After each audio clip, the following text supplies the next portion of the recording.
Welcome. Ready for some incredibly stupid block convenience, guys? In just a second here. Hey, look! It's part of a puzzle piece.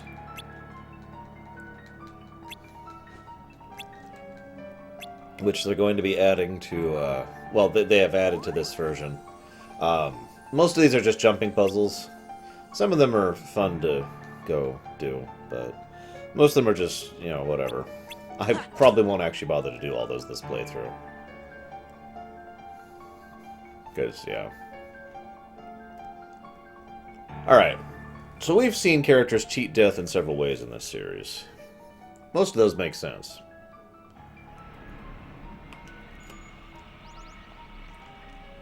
Hi, it's the Gummy ship.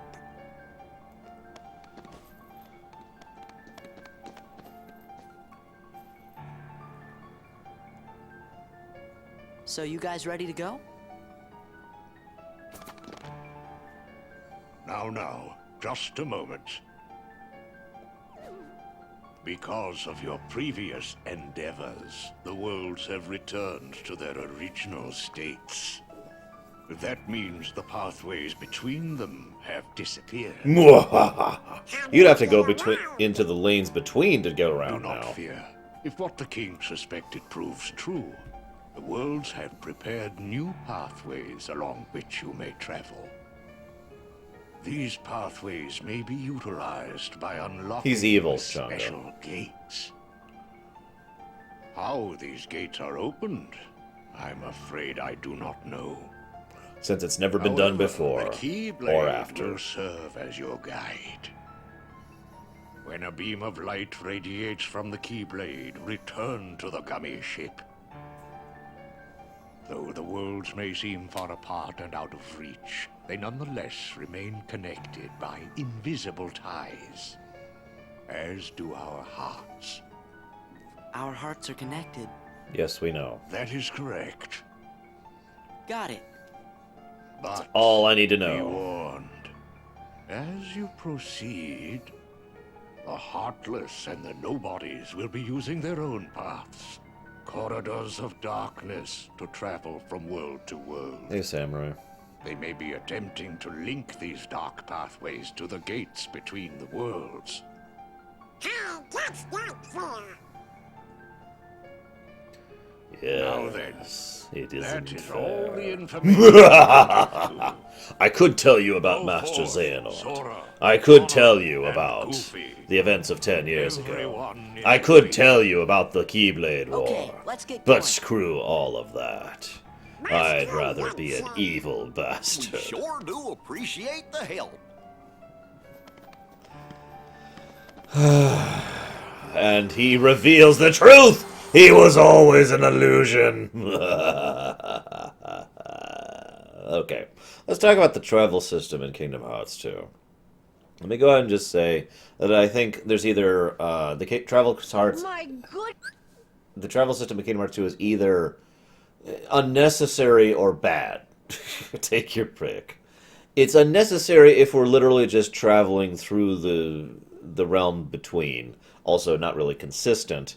It's bad if it's this brand new form of travel that we've never seen before or since. Let me explain what I mean by this a little bit.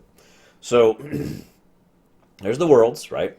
And there's the lanes between. Now, the lanes between is basically space, for all intents and purposes. It's not literally space. We've talked about this before. But that is basically the equivalent of what it is. The space in between the worlds and the realms, right? Make sense? The corridors of darkness connect everywhere, because you can literally go to any location as long as you know where you're going if you're traveling through the corridor of darkness. Both of these methods of travel have been used many, many times in the series and will be used in the future. In Kingdom Hearts 1, we were traveling around in the lanes between, because the boundaries between the worlds were separated.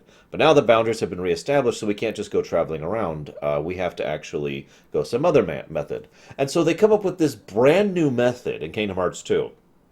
Basically, these highways, is what I like to think of it as, that literally specifically connect from World A to World B, and then from World B to World C, and that's how we're able to travel around to the different worlds in Kingdom Hearts 2. given the fact that we have the accessibility to use the Corridors of Darkness and access the lanes in between, I'm not sure why we do this completely bizarre method that really is unnecessary all of a sudden in Kingdom Hearts 2. I don't know. From a lore perspective, it drives me crazy. I love the Star Fox sections. I really do. But why? Whatever. So anyways, we've seen several methods throughout the Kingdom Hearts series of, welcome back, Scene. Sad that it got compromised, but welcome back. Um, we've seen several methods of someone returning from death in this series, and most of those are fairly self-consistent, and they're not used as often as they otherwise could. This is probably the stupidest way someone returns from death, like, ever. The reason Maleficent returns from death is... What's that? They even mentioned that Maleficent couldn't come back from the darkness on her own. They actually made a point of saying that in Chain of Memories. And yet, here's Maleficent's cloak. And... Haven't we seen this somewhere before? Yes, dear. I wonder whose it was. Oh, Maleficent!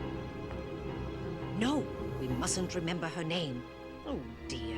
And they remember her name, and it's was a implied mean witch. that remembering her... No, the memories are coming back. And nothing else, What do we do? just remembering her What do is we what do? resurrects her from freaking death.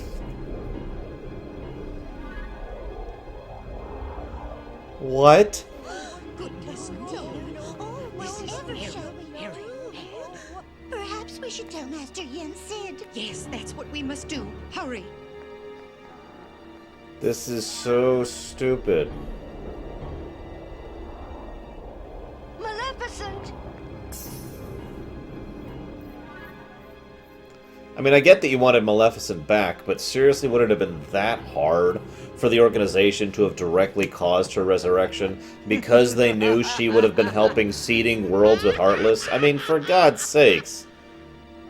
And yeah, Sora, Donald, Goofy, and Pete were talking about Maleficent just a few minutes ago. Yeah, Maleficent, Maleficent, Maleficent. So this is just... it's dumb. There's no explanation. It's a plot hole. It's dumb. Just putting the rule down there. Howdy, Sora. How you doing? It's your favorite Gummy engineers here, ready for duty. Chip? Oh wait, what's the other guy's name? I think he's gonna tell me it's Dichondrius. And Dale. Oh, I was wrong. Happy flying. Only one? That's still good. Wait, I think it's a world we know.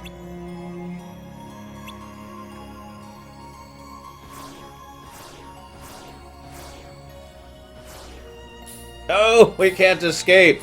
We can't get out of the realm of light. No.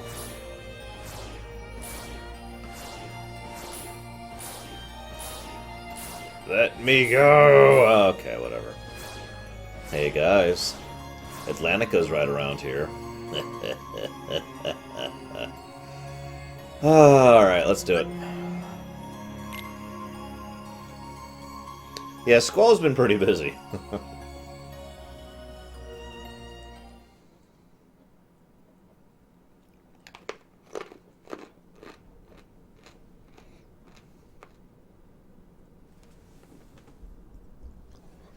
I'd say overall net positive.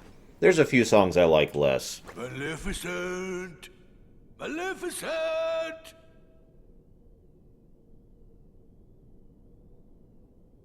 Maybe they really did finish her off.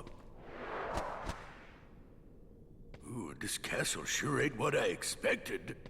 No shine, no nothing. Oh, now what's gonna happen to our plan?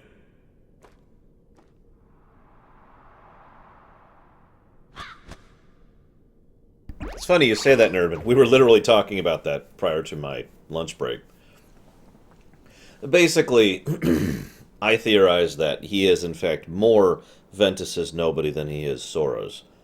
And I've already talked about that, so, yeah. Kupo! Oh yeah, no music. Definite no music.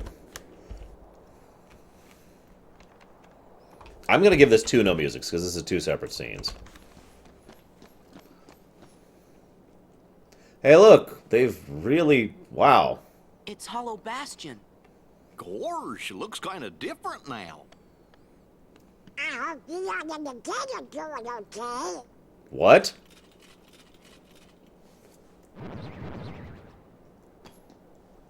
Uh-oh, looks like we're gonna have to do some fighting. Let me just say that I don't like this song. I love the original Hollow Bastion song. I even like the Radiant Garden song. But this one feels just off. Like Shimamura was trying to get this lighter version of the Hollow Bastion theme, and it has always sounded just a little bit off to me. I don't have a better word for it than that, so forgive me. Oh god, it's so weird having such a short jump. Because I was playing this game not a couple weeks ago, when you have everything, and the double jump, and the dash, none of which I have right now. Oh my god. Yeah, this is taking some getting used to. Okay. Okay.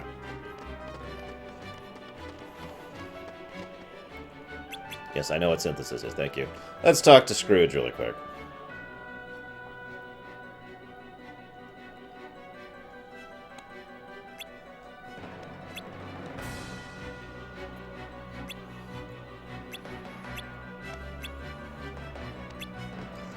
By the way, I love this because it's a tiny little thing, but it makes sense for something that Scrooge would do. Scrooge was trying to set up a interdimensional transit system.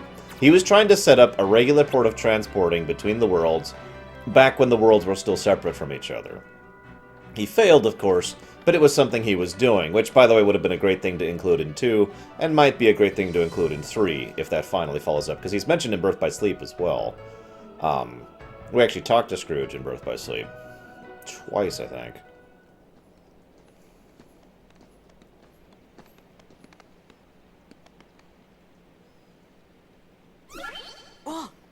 Oh god, it's the MCP! Hey, what's going on? That's the town's defense mechanism. Hello, Yuffie. Better voice actor. Yuffie! No music. Look out!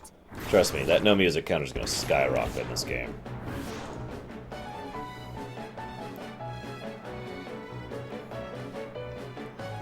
Don't you dare, Scenes.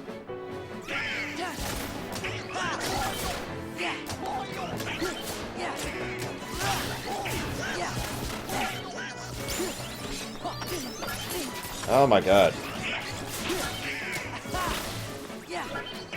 Yeah, I'm a little surprised the dumb counter hasn't started going up yet, but it will. It will.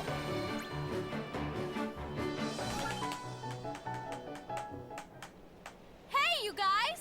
Why did you just stand there watching us I fight see them? you're still in top form. Yeah, I was like, What'd you wait, expect? which person is that again? Looks like you're doing okay. Schlepping? Wait. Well, what did you expect? How are the others? I think it's Great. one of my favorite worlds in the game. Hey, Yuffie. Fearsome. Have you seen the King and Riku? No music. Nope. But I had a feeling I'd see you guys again. I actually meant to do that, Samurai. I really We pushed may the never forums meet early again. on. But we'll never forget each other. Is that supposed to be Leon? Everybody's working on stuff over at Merlin's house. Come on. I like her new outfit better, too. Even though it shows off less of her stomach. Which is a bit of a shame. But in all seriousness, my usual approach to forums in general, is constantly use them to level, just leveling them, and basically never use them for real. I pretty much never actually use drive forms in actual combat.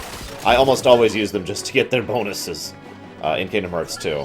That's been true for me ever since I originally played this back in the day. I will say this, I like the different ways that they level, except for Master Form. Master Form is the only one that pisses me off. Now, granted, as a final mix, Master Form is a lot easier to level, but it is still incredibly grindy.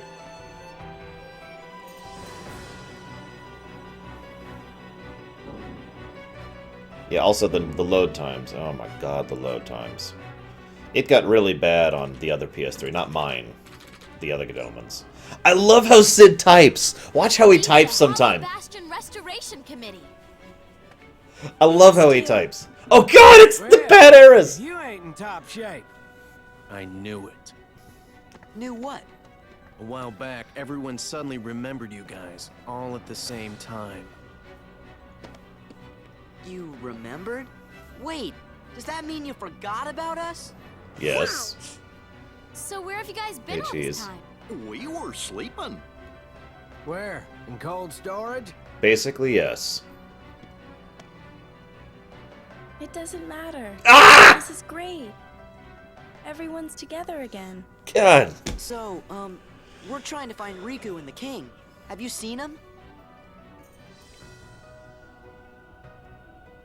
I like how Sid looks younger here, by the Sorry, way. but let us know if there's anything we can do to help, okay? Ugh. Okay, thanks. Don't go thanking us just yet. Hollow Bastion's got a problem. A big problem. You mean Technically like two nobodies problems. and heartless? That's right. Sounds like you could use our help. Then let's cut to the chase. Her voice actress is so Sora, terrible. Donald, Goofy, we were hoping the three of you might give us a hand around here. Oh, Sir Donald Goofy. Like we're gonna say no? I forgot who I'm dealing with. Hey, what do you mean by that? Just think of it as a sort of Leon compliment. Oh my god. She really is an Elcor. I think that we Follow should me to talk the in the Bailey. same There's tone something you need to say. all the time. I don't know what emotion is. I'm dead I inside. thought it was you. Right on time. Expired! Sora and the gang said they're gonna help out. I think it's sort of a Splendid. Leon compliment. Right. Right. Ah, yes. Did you give them the cards, dear? Oh, Oh. here. They're presents for you. Ah! Freaking To emote! have them. Just use the emotion thing that should exist inside you. Hollow Bastion Restoration Committee honorary member. Membership cards! Kinda cool, huh? Yeah, I agree. It thanks, sounds Leah. like she's trying to go for the light, mysterious, Oh, voice, no. and she has no We're idea how to supposed to do be at that. the Bailey. So she just kind of comes across, kind of like, and it just sounds a little bit whiny too, on top of everything else. Maybe that's just me, because I'll never forget the one line she says, which always grates on me worse, which is "Bon appetit." You remember that one during the Tron section? Oh my god. Ugh. Ugh.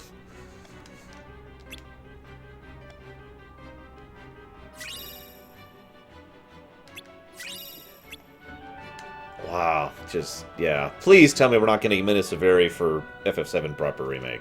I shouldn't even call it proper remake. It might not be a proper remake. It might be a terribleness. And I wouldn't know. Oh god, oh god. Quick!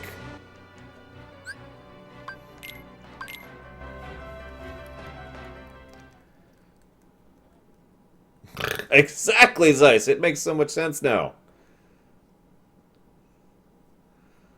Oh my god.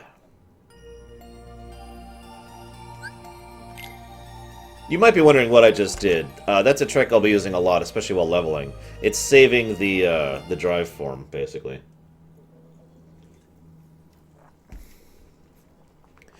But yeah, overall, I feel like this is, again, there's two reasons why this is bad, in all honesty. Reason number one, bad voice director. This is everywhere with Square Enix games. This game is no exception. There's some pretty bad voice directing in this game. Second problem, what I've already talked about as well. Most actors are used to acting with their faces and with their hands and with tools at their disposal. They're not used to acting with their voices. Ergo,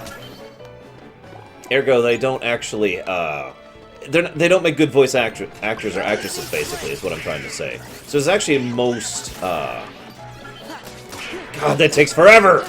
The most, voice actors, in my experience and in my perception, do not actually make good voice actors. The ones that do are usually the exceptions to the rule, not the rule. So it's entirely possible that Mina Suvari is not a good voice actress. One way or another, I think it is definitely the voice director. It just might also be her.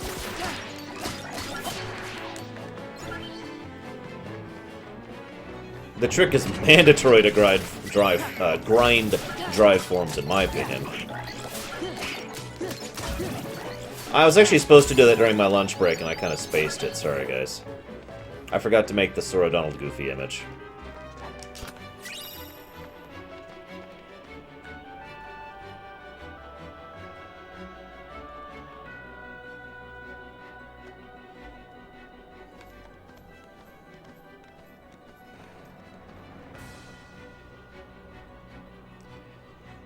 Yeah, if you pay attention, Kamek, I've seen that a lot in acting.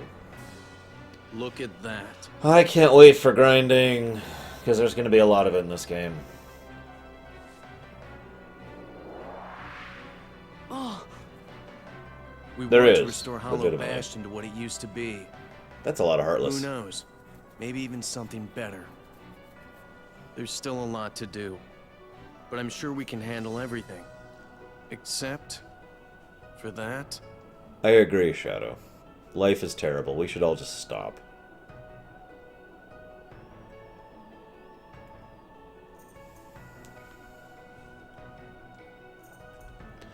Loading! And that. God! I like to picture that that's actually what he was saying in character. Except for that.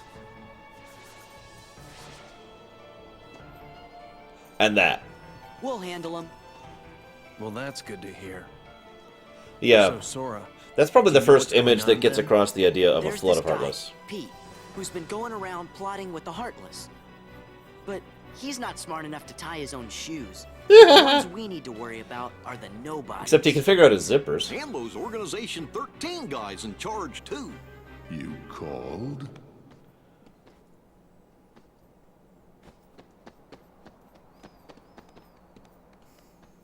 You're doing well. Sykes. Who's that? This calls for a celebration. Zemnis.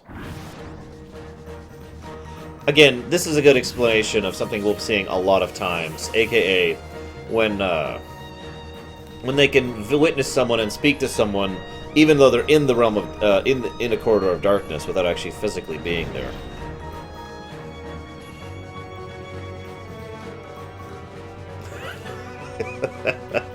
Lol, cheese filling. The nobodies are the real problem. Okay, so one of the things they did in Kingdom Hearts 2 to try and vary up the gameplay, and in some cases I feel it succeeded, in some cases I feel it failed miserably, is basically each world has a little gimmick, usually involving some kind of a bar and how you interact with it, to make it so you're not just fighting enemies.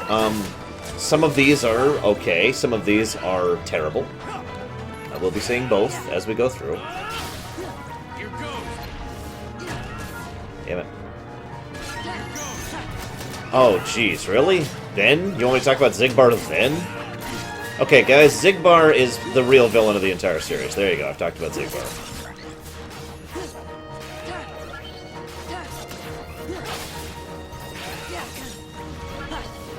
God damn it, why don't I have anything?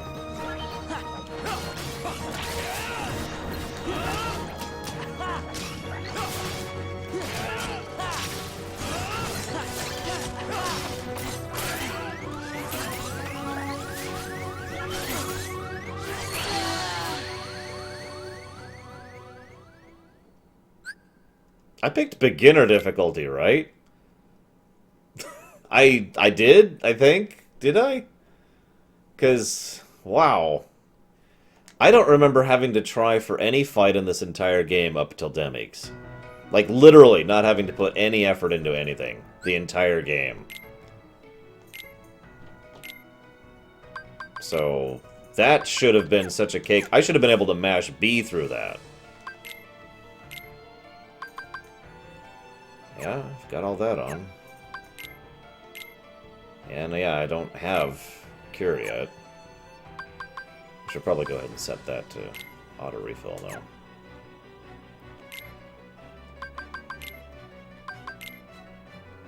Like I said, Green, I should have just been able to mash B through that fight. And I couldn't, and that's actually genuinely confusing. I was able to do this just 2 weeks ago, too. Maybe I'm just not Koreaning enough.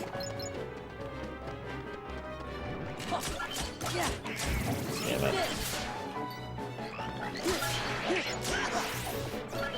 it. They have a telescope, Zero Hunter. So yeah, my first time playing this game back in the day, on a harder difficulty than I'm playing right now, the very first time I died was Demix. And yeah, that was the first game over I had, the whole game. And I'm just, wow. When we were playing it just a few weeks ago with me and my friend, our first game over was Xaldin, I believe it was, actually.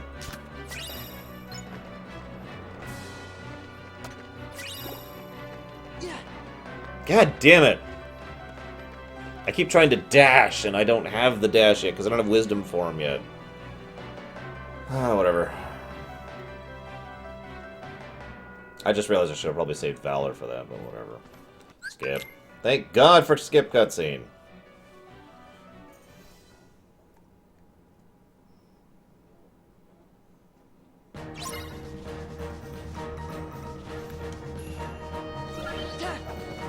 I haven't even fought the data battles. This is gonna be fun.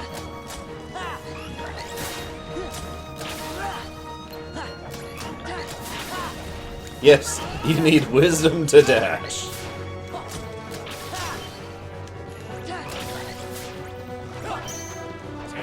So I was in the middle of saying something, and it's just gone now, because I got really distracted by dying. And fighting Roxas's nobodies. These are samurais, by the way.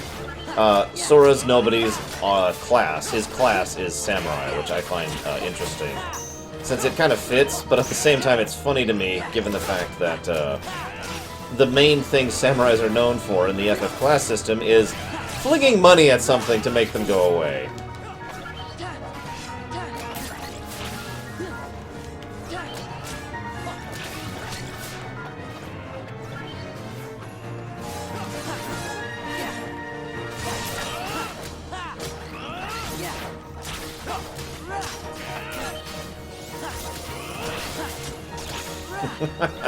No, Kevin, that doesn't count.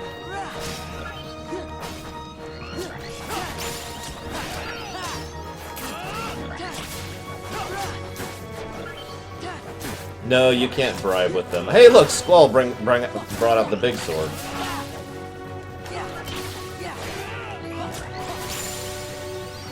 And the best part, Jaywalk, because I don't have a good leveling spot to do it in, because they got rid of it!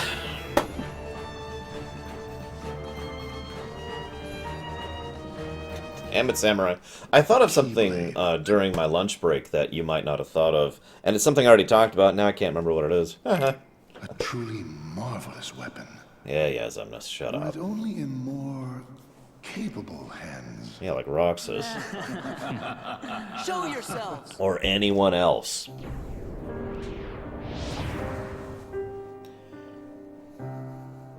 No, Nicolas, Gilgamesh's nobody would be an awesome. It's a new class they just came up with. Because I was hoping you would remember it. Okay, so what do we got here? Demix, Xaldin, Zemnis. Or no, excuse me, that's Demix. That would have been Luxord. Syx. And... Good, now we can settle this. Xigbar. God. What a shame. And here I thought we could be friends. No, you can't, Taylor. So, this is Xigbar. Arguably one of the main characters of the entire series. What's the big idea? Oopsie daisy. Move! Now, do you think that's polite? Shutting me down like that? I said get out of the way! This is just the beginning of Sora treating the organization members like a dick, by the way. I mean, this is nothing. He will get much worse than this. I will say this really quick. Shut up, Samurai. I've heard two strong theories about Xigbar, okay? First big theory about Xigbar is the one that Samurai and I have tossed back and forth for a while. He is on top of his game, manipulative. He is someone who is, he's got some bigger game going on behind the scenes. He's Palpatining this entire situation. And he's probably someone of either significance or he's got, like, he's just someone who's manipulating his way through the situation, yada yada. He may or may not be the other half of Kingdom Hearts, which I'm just going to mention in brief there. But one way or another, he's got something going on. He's got some big plan, scheme, and he's been scheming the entire series. Brig has been scheming since Birth by Sleep. He's in almost every single game. The other theory, and I've heard this one more than the theory I just mentioned, virtually every theory crafter I've seen talk about Kingdom Hearts thinks this is the theory for Xigbar. You ready for this, guys? Xigbar is a troll. That's it. That's their reasoning. They think that he's just in it for the lulz, that all he cares about is having a good laugh and playing people off of other people, and that's the only reason he does anything. So, yeah. As if. You can talk all you want, but that won't change a thing. Then we're gonna make you move. See, that would work if I were just any old dude. Except I'm not. I'm with the organization. Nothing any old about me. If you pay attention to everything Xigbar says, he always says things in a way that manipulates the people around him. And I do mean always. Pretty much every single thing he says it in a way that is deliberately designed to provoke a response. Like that thing right there. Xigbar has many different ways to comment on that situation, but instead he deliberately plays up his association with the organization to put into their minds that the organization has to be dealt with seriously, and to firmly put him on the opposite side of them in their minds, to prevent them, confuse them, distract them so they don't think about things. And he does that a lot. I agree with what Schlepping says there. Xigbar is, in my opinion, the single most intelligent, smartest person in the entire series. He also, he also said, the way he just said that, nothing any old about him. Everything he says has hidden meanings to it, and I do mean like literally every sentence he says, including his verbal tick, as if. I think that's significant too, the way he says it, but I don't want to get too much into Xigbar right here. Suffice it to say that I also, the other thing that Xigbar does very well is he does the hiding in plain sight thing a lot. He portrays himself as pretty much exactly how he needs to. He's not completely ordinary, but he's not actually super powerful. But he's not actually super strong, but he's not some big smart guy, but he's not actually some weak guy. He's just... He's a guy with the guns, and that's it, and he got this surfer dude accent, so nobody takes him seriously, and he basically constantly portrays himself as just another guy that you don't really need to think about. He's just some nobody. He's just some villain. He's just some guard. He's just some associate of Master Xehanort's. In every way he portrays himself, he is just some other guy, which is just a thing he's presenting himself as at that point in time. And it changes throughout the course of the series. The way he interacts with Sora in Deep Drop Distance is probably one of the best examples of that, and his manipulative nature. He literally completely manipulates Sora, and he does it basically by saying, Sora, I am going to manipulate you into doing this. And then he does it. And then he says, now I'm going to manipulate you into this. And then he does it. Huh. Tough talk for someone who stood on the sidelines while his nobody flunkies did the fighting. Oh dear. I think you got the wrong impression. You gonna cry? As if. Why don't I remind you how tough the crowd you're dealing with really is? Remind me? Again, remind you. Because obviousness there, trying to, That's right. He used to give me that same exact look. Not Roxas. I guess you think you Ventus. can psych me out by saying really random stuff. Gee, I just don't know. I love this. Pretty much flat out saying, no, I can do that however much I want to. Be a good boy now. And then he leaves without fighting him, even though all of that felt like it was leading up to a fight with him. He got away. Literally just That was weird. wrapping Sora around Who his gave finger him the there. same look? You know, I think he was just trying to confuse you. And Goofy picks up on Yeah. that. You're right. Only one me.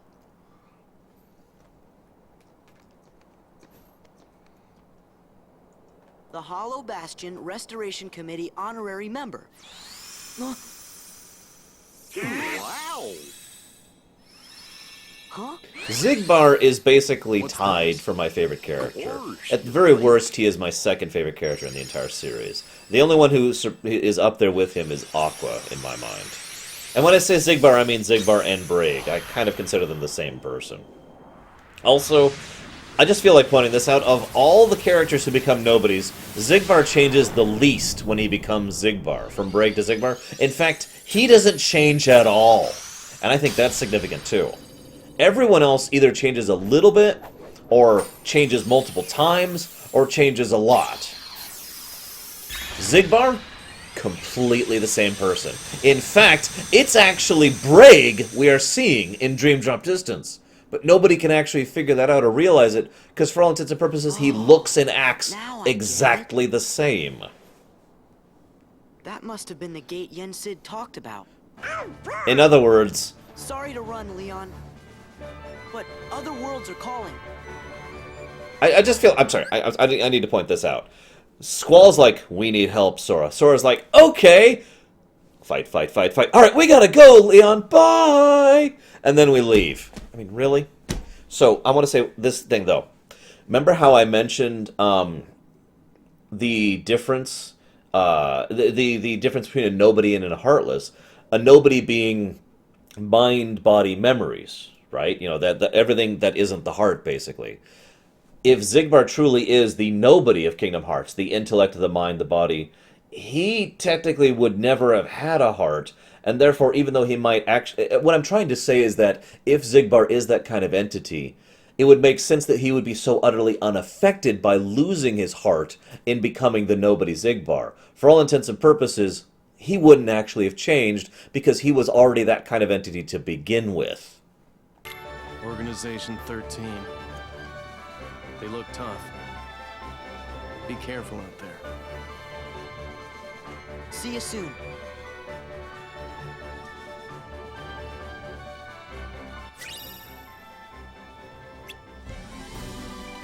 This could also explain why Sora is so aggressively against the idea of thinking. No, that one's just me being silly. So, Star Fox stuff. Hey, I wonder if the poll's still going.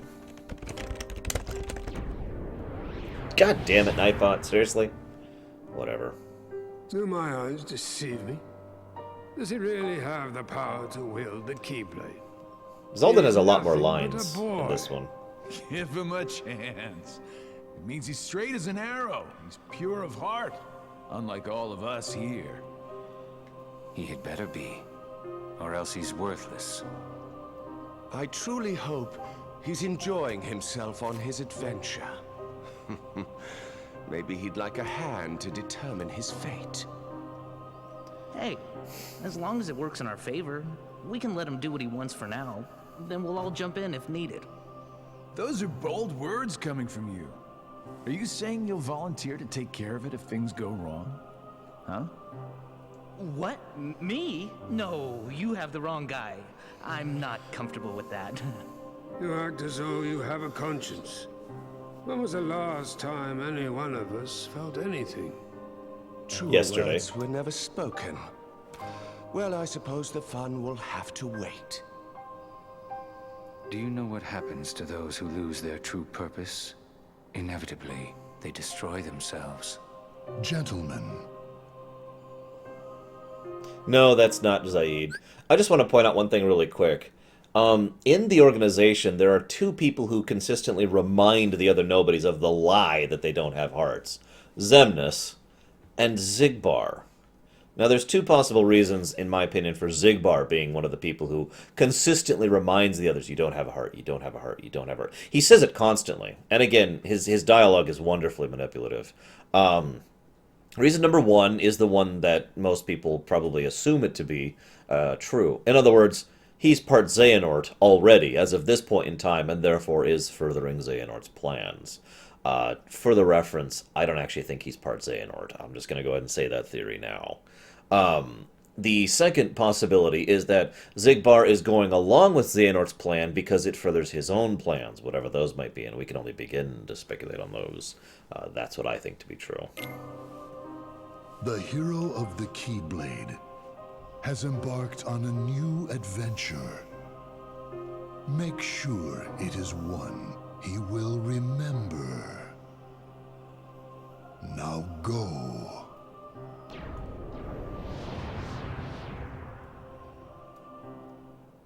Sorry, I could have pointed out who's whom, but all of those were pretty self-explanatory. Those were, in no particular order, Xigbar, Xaldin, Demyx, Luxord, and Xemnas.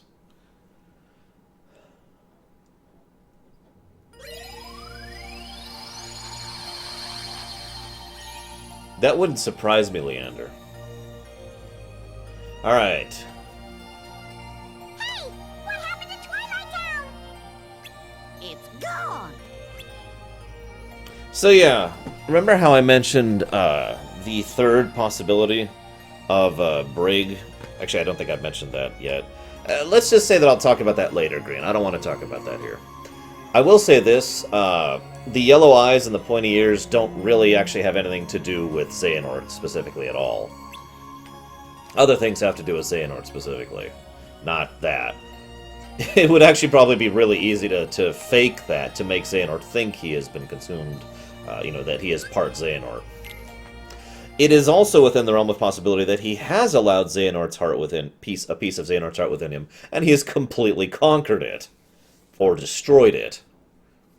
Yeah, I'm totally become part Xehanort. Sure.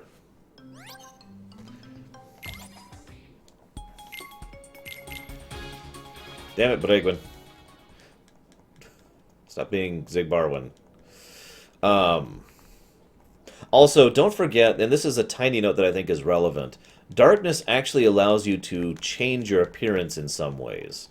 It is actually a skill that several people use throughout the course of the series, but only relatively unoften, which I think is why some people tend to forget about it. I mention that because I think that's relevant for Xigbar. If he was trying to deceive people into thinking that he was something he wasn't, he has more than enough capacity and access to do that. He's not even the only one who could do that. Hang on. Full auto. And... there we go. We're good. What? It hurts my finger otherwise. And my hand, for that matter. I will cramp like crazy without full auto.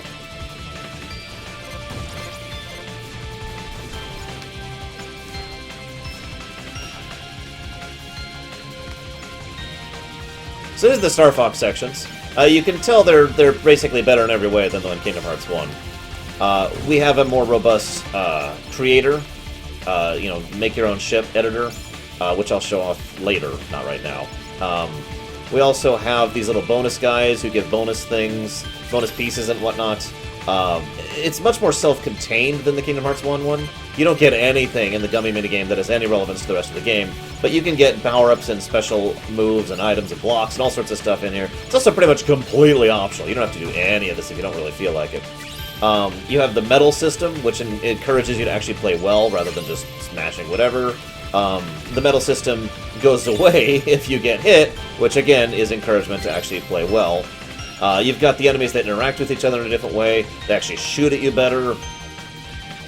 I mean, seriously, in literally every way, this is better. Better music, better visuals, better design, better UI, better philosophy in terms of how everything interacts with each other. They get bonus missions, which are fun to do rather than irritating or tedious. They've got side enemies like that. They really did some nice fun stuff designing the areas. One of the Star Fox missions, one of the types of missions, there are three basically. One involves kills, one involves metal count, and one of them is basically allows you to turn the camera at will. So instead of following this static camera, which is what I'm doing, I can actually swivel the camera at will in any given direction, in any of the 4 directions here.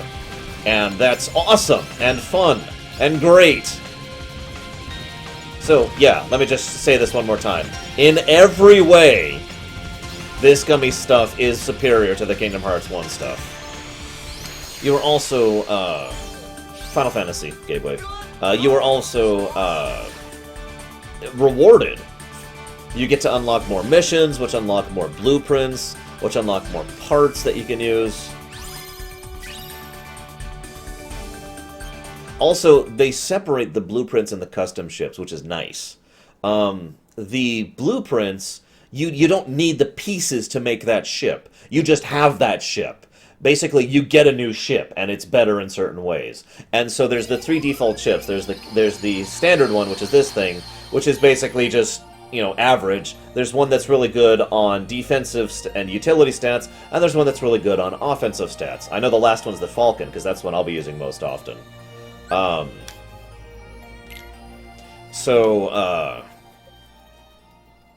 those are completely separate from whatever Gummy pieces you've managed to collect up until this point in time. Then there's the custom ships, which you make with your own pieces and can do basically whatever with. While I'm at it, I just want to show this off briefly. We'll be making our own ship in the future. We just don't have anything I actually want to do that with yet. First of all, you can see the UI is much better. It shows exactly where the front is. It's a lot more intuitive to move around in. You can place standard gummies. As you can see, we just start with a bajillion of the shape gummies. They just get rid of that, so you don't have to gather tons and tons and tons of these, because these are basically just cosmetic, but also add HP. Of course you do Fearsome, but that's still a custom ship, not a blueprint ship. You are modifying the blueprint ship and making it a custom ship. You can change the color, you can copy and place, you can move the shapes around and add bubbles and curves to things. There's an undo button and a redo button. You can, of course, change mode to add weapons gummies, movement gummies, auxiliary gummies. There's the shields, which are nice. There's the optional things, which actually add the power to the ship. There's different types of weapons. There's, of course, your standard blasters. Then there's the lock-ons. Then there's those slashers, which are actually really helpful under certain builds. And then there's the impacts, which you just literally run into. I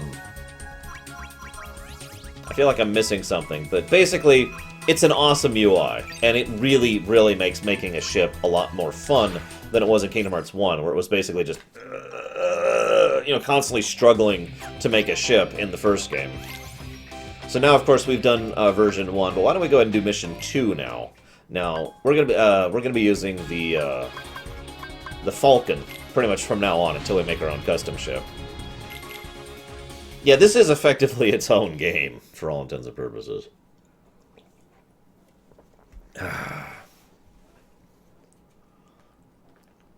We will not make the bus flex. Okay, we will make the bus flex. Later, though.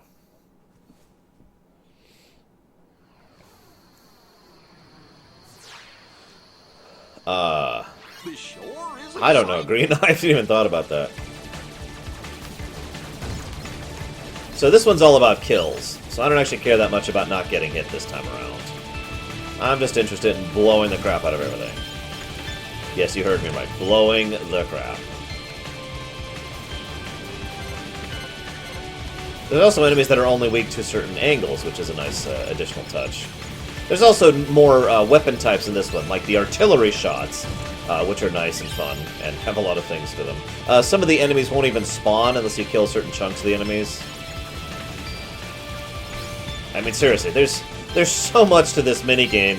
It is, in more ways than one, its own separate game. It really is. Yeah, I know I did Samurai. I'm going to have to do a much more thorough playthrough of this. My usual method of doing this is I do like one, for lack of a better word for it, casual run of most of the missions to unlock some of the good blueprint ships. And once I get the much better blueprint ships, I go back and use those to go through the missions again, until I have all the pieces I need to make my own ship, at which point I do that, and then, then I destroy the crap out of everything, and start actually working on the 100% stuff. Come on! God damn it, wow. Yes, no, Deutsch, I never knew that. God, dude, really?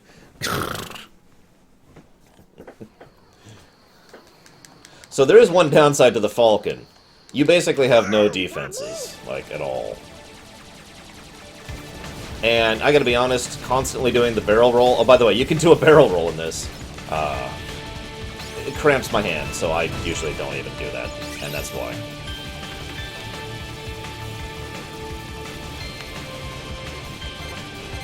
You notice I don't really have that much firepower yet, either.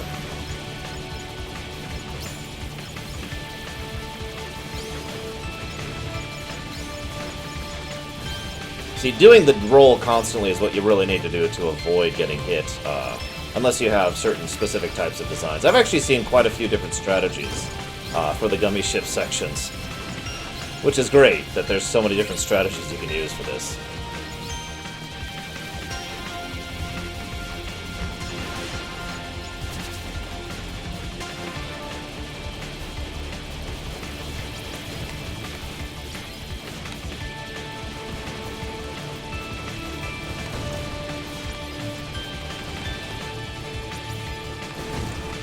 Damn it. So as you can see, I just do not have the kind of firepower I need. He should already be dead if I had the kind of firepower I want. But whatever, we're just gonna keep doing this here for a bit. Might not actually kill him. Yeah, we didn't kill him. Wow. Oh well, whatever. We endured him at least.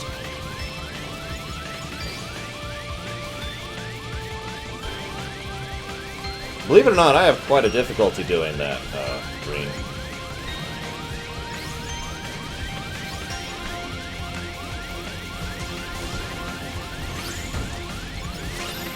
I also like how it tells you the rank you get. Ah, god damn it!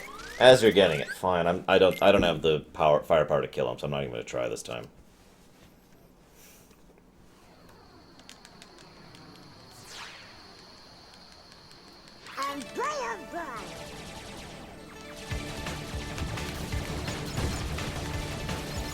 So the way the medals work, I suppose I could talk about that while I'm here.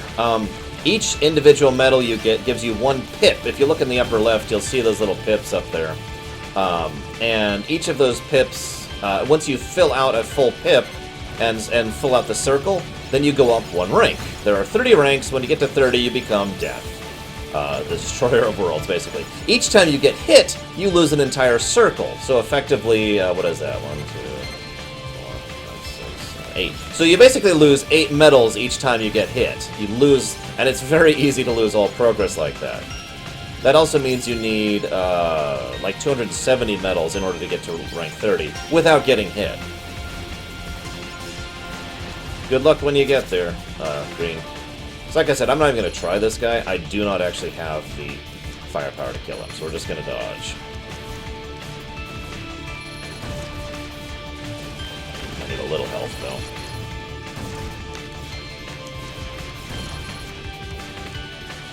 Let's get some of that health back.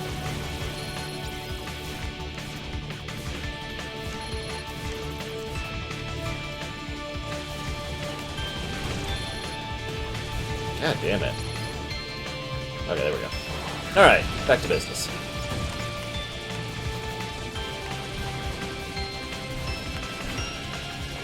God, I am doing so little damage. This is just kind of crazy.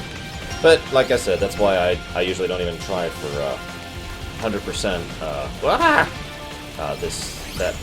this early on in the game for these missions. You can't even get the really good parts till later anyways. Hey, buddy. Welcome back.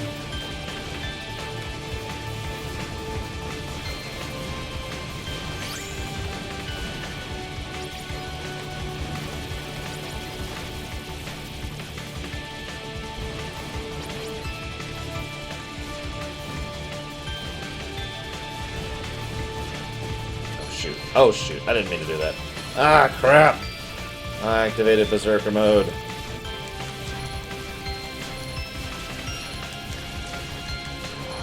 Okay, we're good.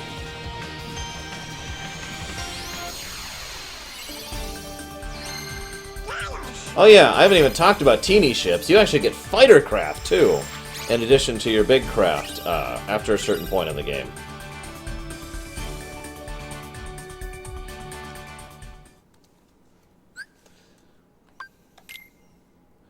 So now we'll do the other one.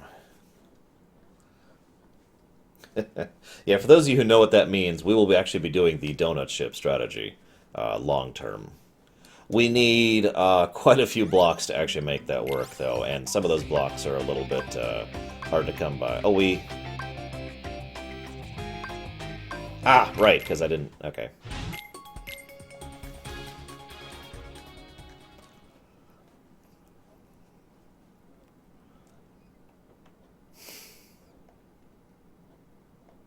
So one more run-through of this, and then we'll go do, I believe, Mulan's world first. So this is the medal one.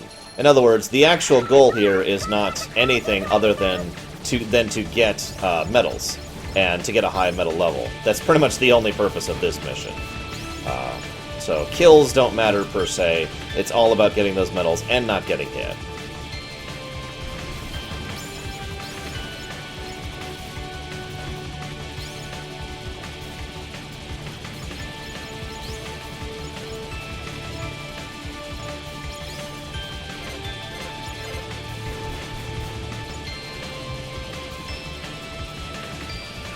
Oh, I guess there's also the mini radar thing you can see on the edges of the screen there, which is nice.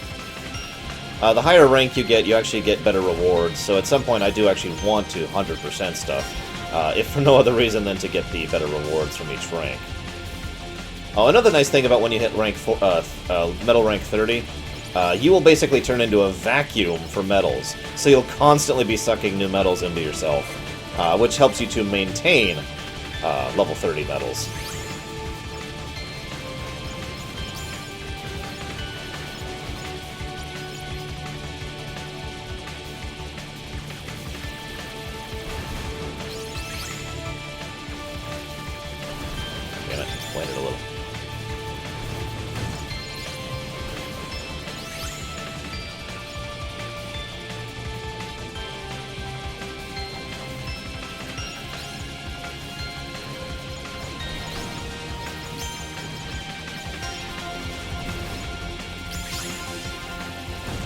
Damn it!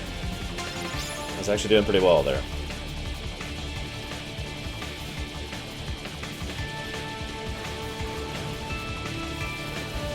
I have a feeling you did this minigame a lot, Deutsch. Call me crazy. Not that I blame you, because Lord knows I did too. I remember a friend of mine who was actually doing this, and I ended up... So this is what happens when you hit 30. You just turn into death. You have to be a little careful, but basically you are now death. Everything in front of you is dying. Oh wow, I actually got hit. I am astonished by that. Really, I am. Oh well. But yeah, everything around you dies, and you suck in medals into you, and yada yada yada. I actually had a friend of mine who was playing this game, and I actually offered to do the Star Fox stuff for him. Just because he didn't want to, and I wanted to.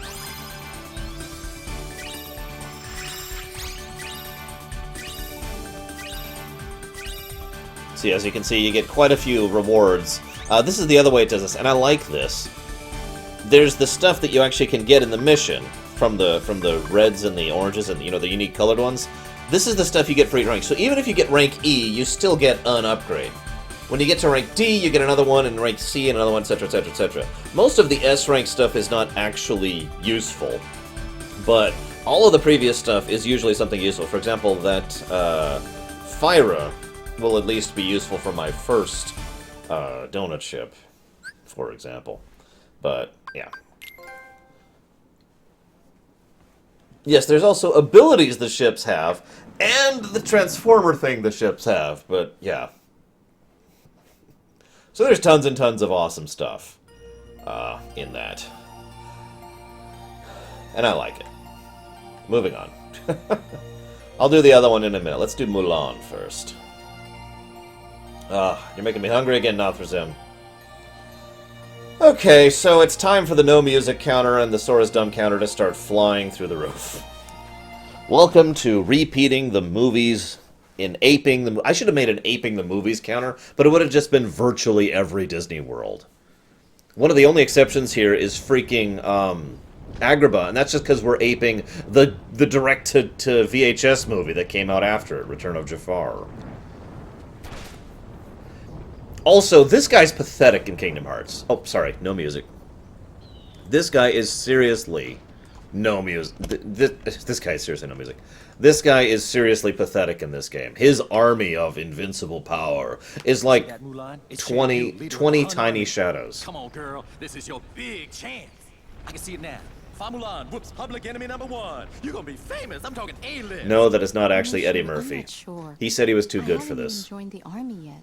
Seriously. I have to take my father's place to preserve the Fa family honor. Bad Exposition 101. Hello, person who already knows everything I'm going to talk about. Let me tell you all these things I'm going to talk about. I just hope I don't get discovered. Whatever. You're just scared. Admit it. Aren't you?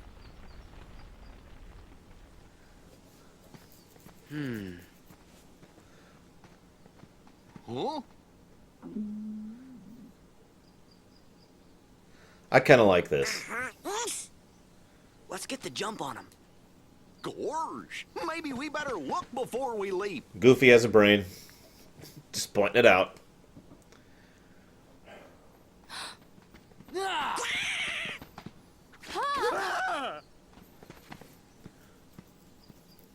Is that Mushu? That's Who? right. I know you heard of me. I'm little, lethal, and legendary. Now y'all scram before I get my dragon dander up. Who are you? Hey, Mushu, we missed you. Yeah, well, you better hope I miss you, or else you're Sora, Donald, Goofy. Do you know them? Know them? Man, we used to kick all kinds of bad guy butt together. Yeah, we used to summon him all the time when we were fighting the Heartless. Yeah, you know I help these guys out of a lot of tight spots, because I'm a mighty dragon, right?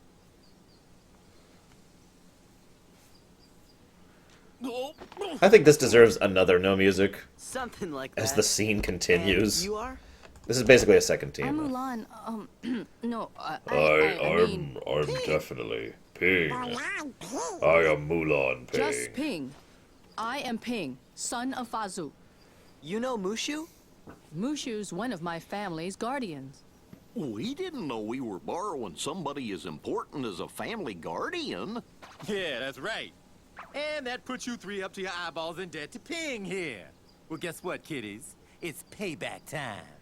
Mushu. Ah, they don't mind. Ain't that right? Sounds fair. See, Ping here was just on his way to join the Imperial Army. We gotta go find the other recruits over at the training camp. For every time it bothers me again, Easier to Kay. fit in if I'm with guys like you. What do you mean fit in? Well, don't worry about that. You're pretending to be a boy, aren't you? As usual, Goofy figures it out. And they don't. You're a girl? That is definitely a Sora's dumb. You didn't notice? That is definitely a Sora is dumb. I think it's working. Gosh. Those two would fall for anything. I'm right here. But yeah, trust me, Goofy being smart really kind of came to its own in this game in particular. He's always the one who puts the pieces together in like every freaking scene. Like 9 times out of 10. Oh god, girl alert! Girl alert! Maybe that's why he reacted the way he does. Get the hell out of my party! Get out of my party! Damn you, Mulan! Ah, whatever. Ah, the new! Why is there new everywhere? Oh, god.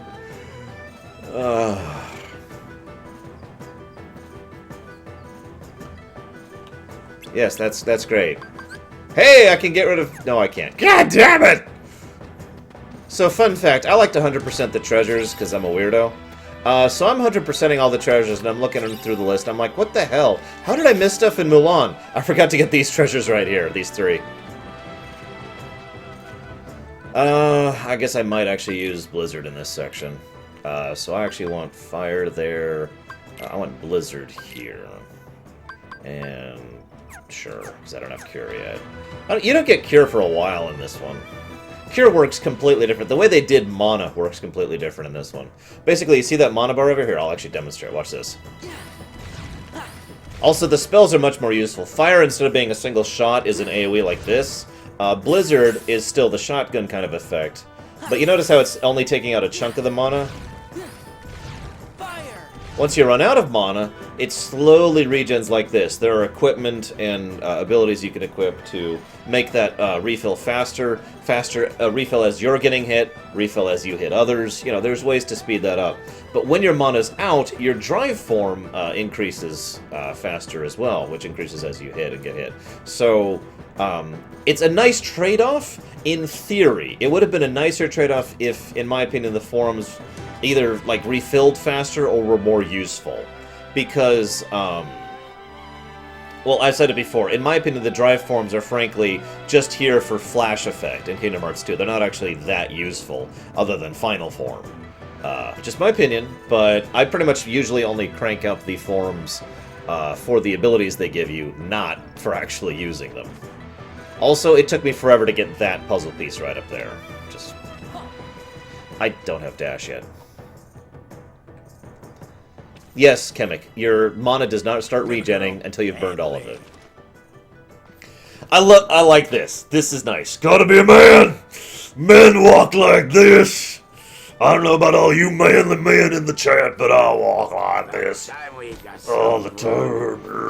Manly man.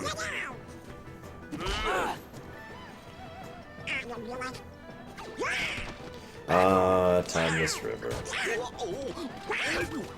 Another of my favorite Disney worlds. Space in line. Wonder what they're serving for lunch today. Knuckle sandwiches. That does it.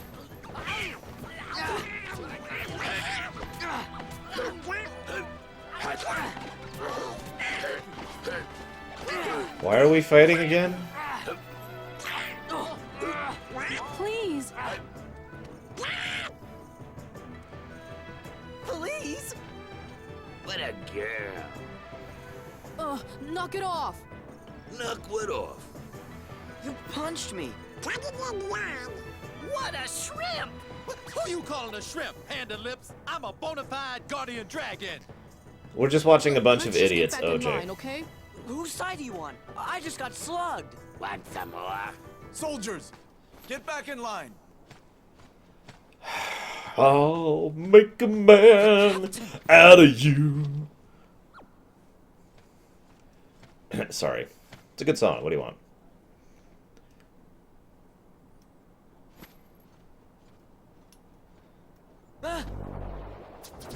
What are they? Heartless. Oh, yeah? Ping, I hope you're ready. Why would Sora know how to fight without the Keyblade? Why would he know anything without the Keyblade? I will say this, I feel that magic is a lot more useful in this game than it was in others. I know I've already said that, but my point is, when you are in Master Form and Final Form, both, like I said, one of the only useful things there, although admittedly that's actually a lie, I guess I'm lying. I'm lying. What I'm trying to say is that I really think it's cool how you can cast while attacking in Master Form and in Final Form.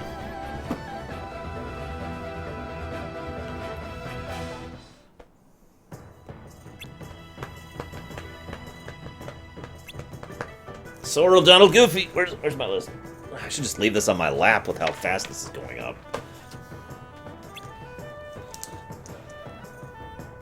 We're on, like, our second world. Technically our first world, and we're already up to 8 Sora, Donald, Goofies. I like how he immediately is like, go home, Ping. You're pathetic and I hate you.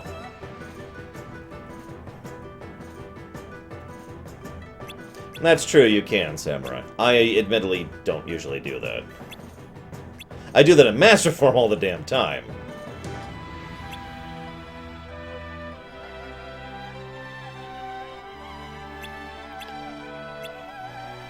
Yeah, that's right, by the way, I love this. You remember how I mentioned back in Kingdom Hearts 1 the RPG effect?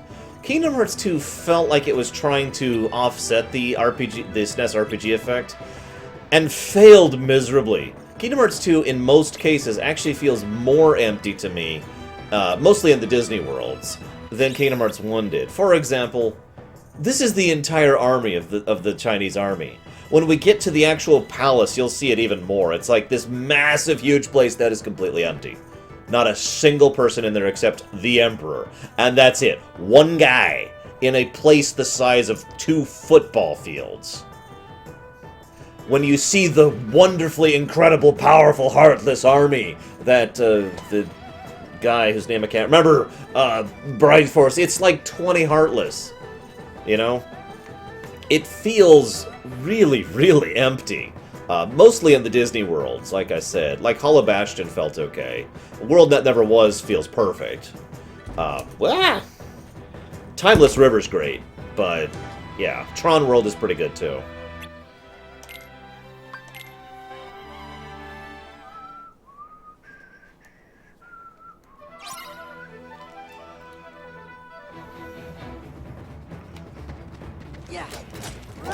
So the way that they made tried to make the gameplay vary a bit in Mulan's world, for that method I mentioned earlier, and we'll be talking about this in several of the worlds on our first times through, is they made it so that you have this morale bar.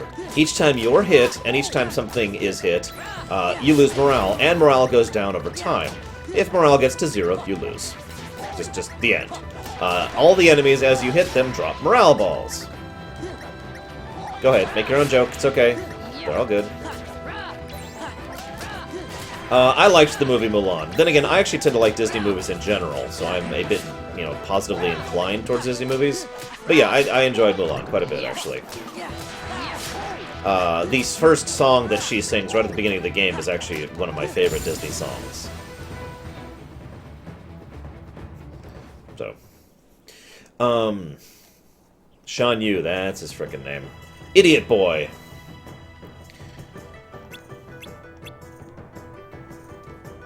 Yes, Mulan is dropping her balls.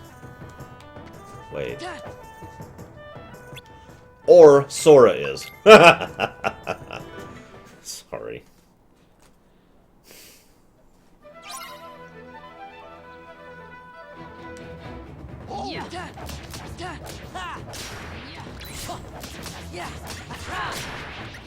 Well, naturally, getting the balls back, the morale balls back, increases morale. It's just logical, really.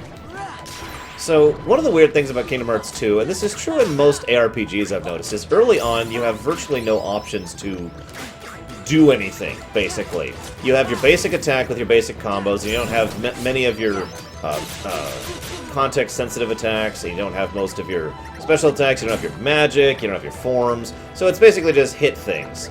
I mention this because I've heard some people comment negatively about the combat in games like these, specifically because of the fact that they play like the first hour or two, and the first hour or two isn't that interesting, because there's not much they can do. By contrast, you know most of the realities of combat in, say, a Final Fantasy within the first few hours of playing it, because the combat system itself doesn't really change.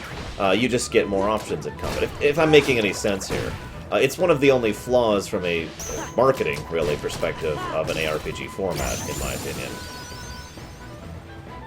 Also, really nice touch. Every single Heartless you kill in this game shows a little animation of a heart fleeing away and then vanishing really quickly. It's a nice touch that most people probably don't notice, and you're probably not supposed to notice until the scene where they specifically call it out, because those hearts are literally being stolen in order to create the artificial Kingdom Hearts, which is kind of cool. And I'll talk about the artificial Kingdom Hearts later. Because, yeah. Yeah, it is kind of button mashy at the beginning of the game, where all there is to do is to button mash. I mean, really, there is not a lot of anything in this early part of the game other than attack. I have 2 spells. 2! 1 item. And I have my default attack and the ability to block. That's it. Oh, and I guess if we want to be fair, we can include the fact that I could jump in there, but that's it.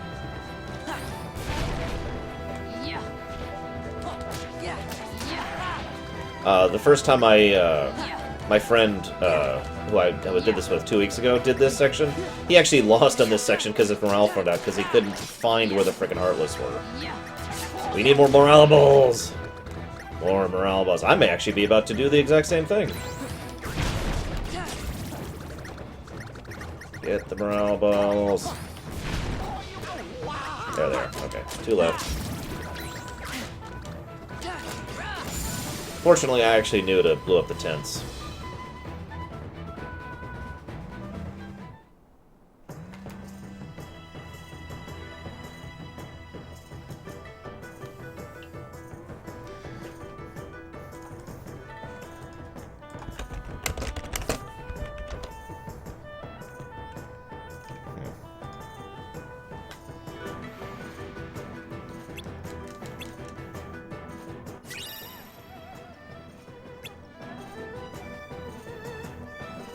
Of course, OJ.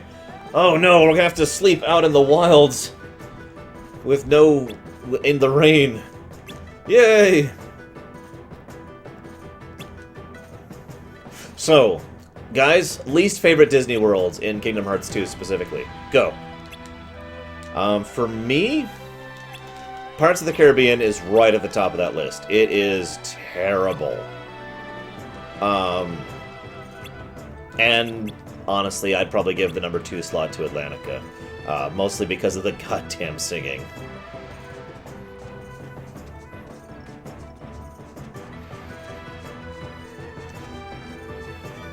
Now, if we're not counting Atlantica, because, I mean, yikes. I like how the tents are still destroyed, by the way.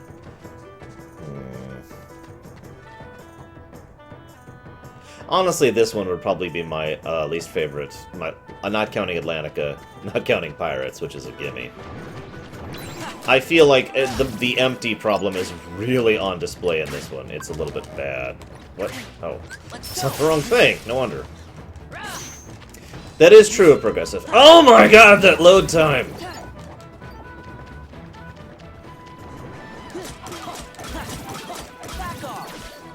So, like I said, each drive form levels in a different way, which, for basically the entire first chunk of the game, is fine. In fact, it's great, because for the first chunk of the game, it's not grindy. It's literally not until you get that final unlock and have to push it to level 7 that the forms get grindy to level up. At least in my experience, and that's recent, speaking from just 2 weeks ago. And each of them, like I said, level in a different way, and I kind of like the variety of it. Valor is each time you hit something. Anything, really. Wisdom is each time you kill a Heartless. Final is each time you kill a Nobody. Master is each drive pellet you pick up.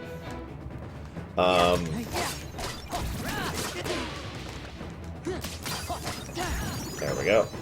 And of course, you always get Auto Valor first, which is completely useless in my opinion. So, yeah, yay for wasting my time there. There we go. A limit form levels up based on how many times you successfully do a full limit combo, which was so ill-defined that when I was first trying to do it, I actually didn't 100% know what I was doing.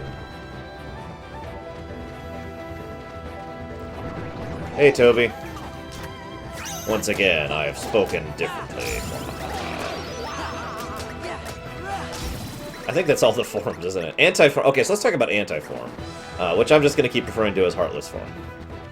Anti-form is... A lot of people speculated for a long time it was representative of the fact that Sora changing forms so frequently... I mean, he is more or less literally changing the reality of how he works a little bit. And for someone who has darkness in his heart, who was a Heartless at one point in his life, and is still an incomplete being in basically every way, he's still an unstable existence, is what I'm trying to say. Until the end of this game, Sora is still unstable. He's still, not a complete being. It's not until Roxas completely subsumes himself into him, literally just before the last fight, that he actually becomes whole again, right? Hang on, we're not there yet, Nothrazim. Give me a moment, okay? So, given that fact, in his unstable nature, every time he tries to change himself, there is a chance, a lore chance, that he will simply become a Heartless. A more or less mindless Heartless, which basically just attacks everything around him. And again, that is in lore. In gameplay, that is also true and irritating as snot. There have been more than a few times where I have drive formed and lost a battle because I went into anti-form and it completely screwed me over. Basically, the way it works is each time you use a form, there's a hidden counter that raises a little bit. I forget the exact numbers. I've looked it up at one point in time. I don't care right now. Each time you raise that counter, basically the chance for your next shift turning into anti-form goes up. Each time you turn into anti-form, that counter goes all the way back down. When you go into final form, that counter goes down as well. Emphasizing the nature of Roxas and Sora having kind of evened out a bit. It is still possible, even with the counter at 0, to turn into anti-form. I should know, it happened to me 3 times in a freaking row, which is, I think, some of the worst luck I've ever had in this game. I kid you not, 3 times in a row I went into anti-form. Not even a joke.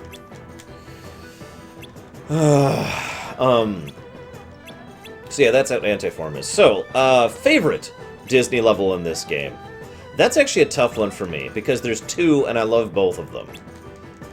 But if I had to pick between the 2 of them... I'm gonna have to go with Tron. Because even though both Tron and the Timeless River, which are my 2 favorite, are very well tied into the story, and, again, are exactly what Disney levels should be, in my opinion, aka Disney for the sake of the story. You know, they're not just there to re-ape the movie or whatever. They're there to forward the overall plot, character settings, etc. of Kingdom Hearts. And in both Timeless River and Tronverse, that is telling the story of Kingdom Hearts in both Disney worlds. Hey, Lord Requiem. Anti-form can be very strong, but there are specific bosses where it is very weak, because you can't do reaction commands while you're in anti-form, and some bosses pretty much require reaction commands. I've died to Xaldin, to use one example, because I couldn't break him out of his arrow form, because I went into anti-form. Hey, Stars of the Ocean. Yeah, Bruce Bruxleitner is in Tron. I mean, come on. Yes, it actually is him, too. And yeah, it brings it down by a pretty big chunk, okay? My point being, after going into anti-form 3 times in a row, I'm pretty sure my counter was at 0 by the end. But 0 does not mean 0%, it just means the counter is at 0. I actually looked up the math on this at one point in time. I don't remember it right now.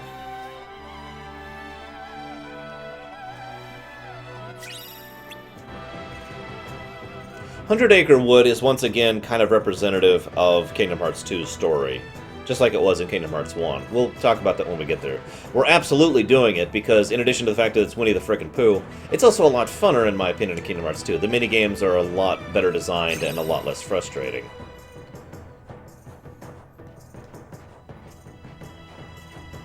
I am mostly in it for the Kingdom Hearts side of things, progressive. I like some of the Disney. But if we're looking at it statistically, I dislike more Disney than I like. Honestly. But there is some Disney that I do like.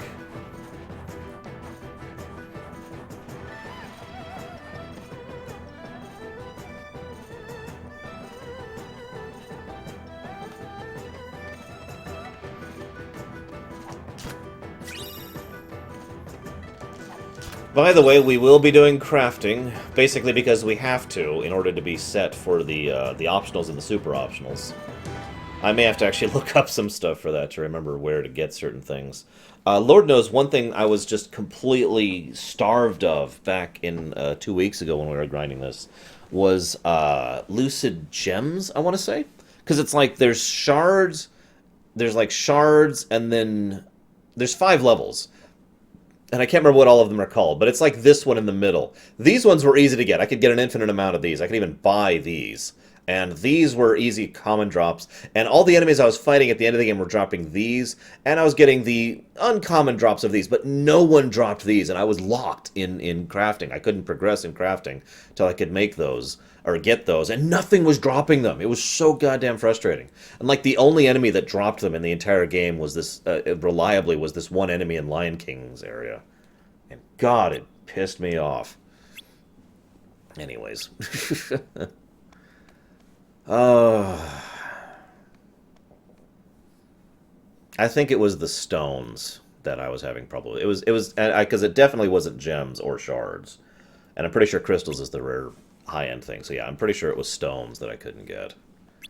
And I needed, like, a lot of them, like 9. And I had 0. Kingdom Hearts 2 also has some of my favorite music, in general, but also just in the entire series. Well, Birth by Sleep... I love this, by the way. He laughs at you. He turns around, he's like, haha, walks away, turns back, laughs again, and then turns and walks away again. I love that. By the way, that's another no music counter for the previous scene.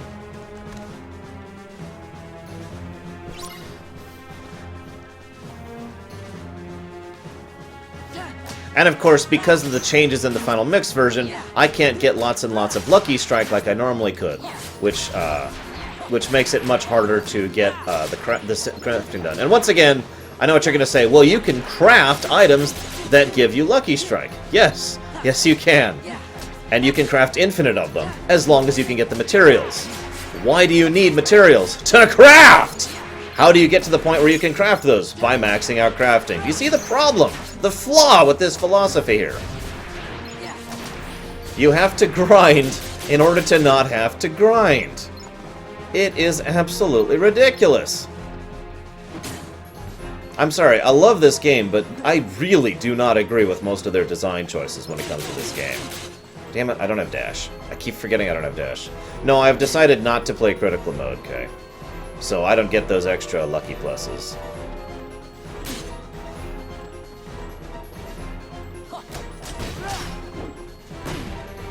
This is really weird trying to dodge when all I have to dodge is the jump button. In case you're wondering why I'm not using the recovery all that often, there's a specific reason for that. I keep hitting Y to recover. For those of you who don't know, that's the attack recover that you get later on. And that's what's in me automatically to hit, is Y. So I am actually consistently hitting Y each time I get hit. But I don't have it equipped yet because I don't actually have it yet, so nothing's happening. Make sense?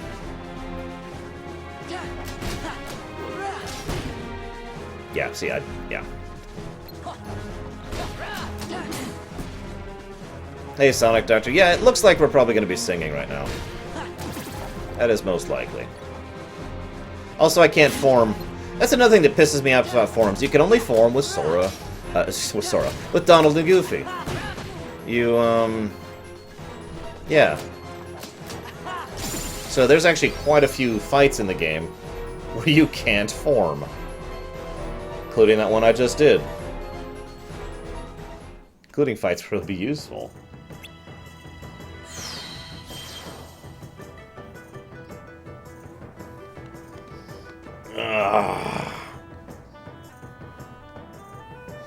I like Frozen better personally, Guitar, but it speaks to me a little more than Tangled does. Tangled's a good damn movie, though.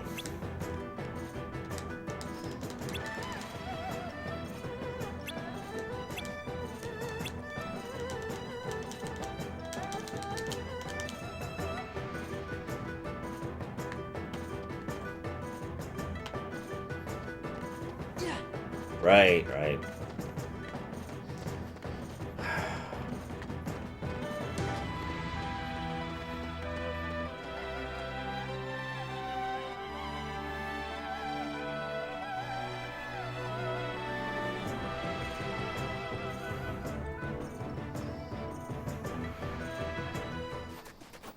Oh my god, Frozen will be in Kingdom Hearts 3 and it'll be a singing section just like Atlantica, guys.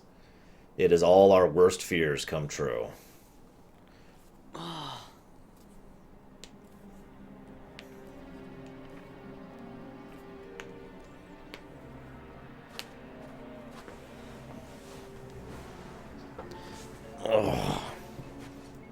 Oh no. Captain! I've been so injured by the massive army that Yanju or whatever has. Don't overdo it, Captain. It's just a scratch. Captain, the enemy. Where did they go? They went toward the summit. Let us go, you Will, stop.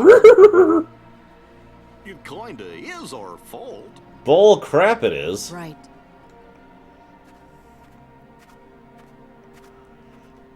You mean my fault? Shan Yu and the Heartless did this, not us. Captain, if you track down the villagers, We'll handle this. You know, I might have cared about this town if there'd been anyone in it. Let's go. Seriously, you guys paid attention, right? There were 0 NPCs here that weren't their massive army of 4 guys.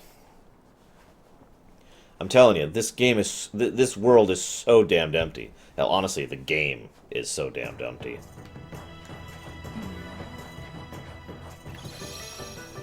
Eh.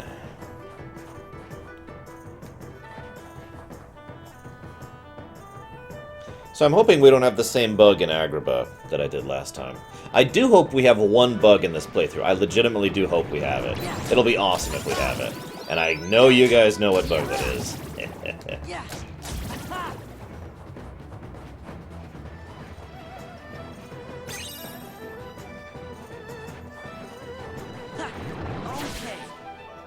Ah, damn it.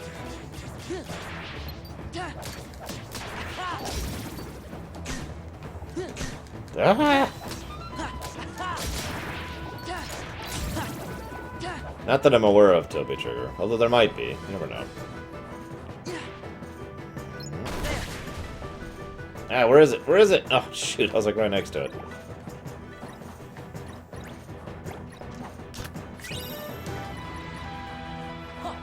Damn it! Wow, look at the massive Imperial City down there. In fairness, well, whatever.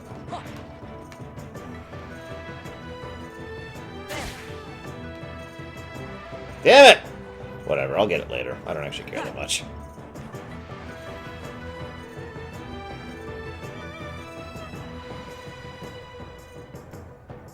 Are you Xehanort?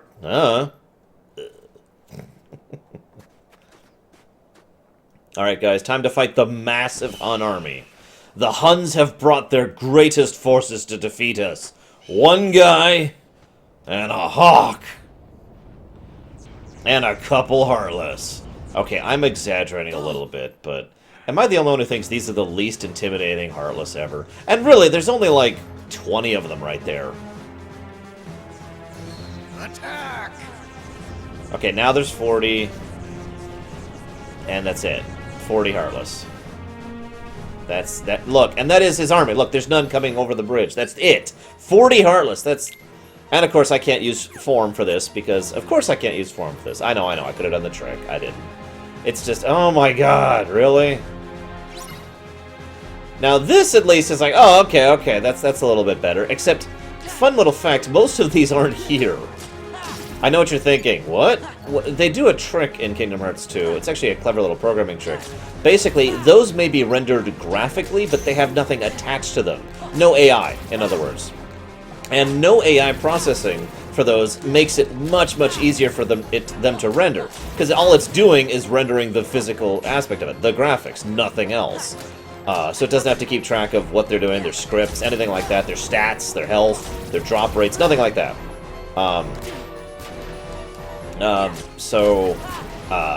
Like, that's what I mean by when I say that most of those Heartless aren't actually there. They're basically spawning amongst the ones that are up there. Those ones are given scripts, and then, you know, the rest are just, oh my god, we're buzzing around. They do this with the Battle of the 1,000 Heartless, too. There are literally 1,000 Heartless in the Battle of the 1,000 Heartless, but only about 30-ish of them are actually being rendered at any given point in time. And by rendered, I mean functional, have AI and scripts and stats and all that fun stuff. So, just a fun little fact about the programming of this game. Well, we defeated your army. Correct, Lord Requiem. Although that doesn't change in the 1,000 Heartless scene. But there's a couple scenes like that one where that's true. Oh god! He's actually leading his strike squad of like... Hang on. 1, 2, 3, 4, 5, 16! He's leading a strike squad of 16 Heartless. Whate'er shall we do? We'll handle this. Hey, Shazad. Also, no music. For the attacking Hun army, we get no music.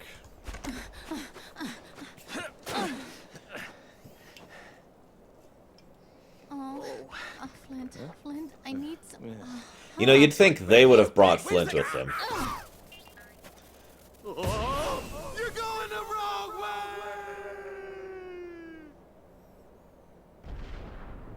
Hey, sure, yeah.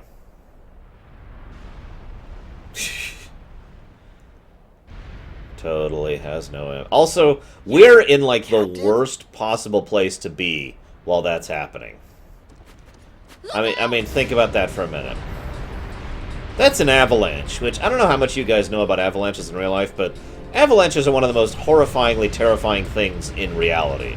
At least on Earth. And I mean that sincerely. Avalanches are incredibly deadly. And we're just kind of hanging out right below an avalanche.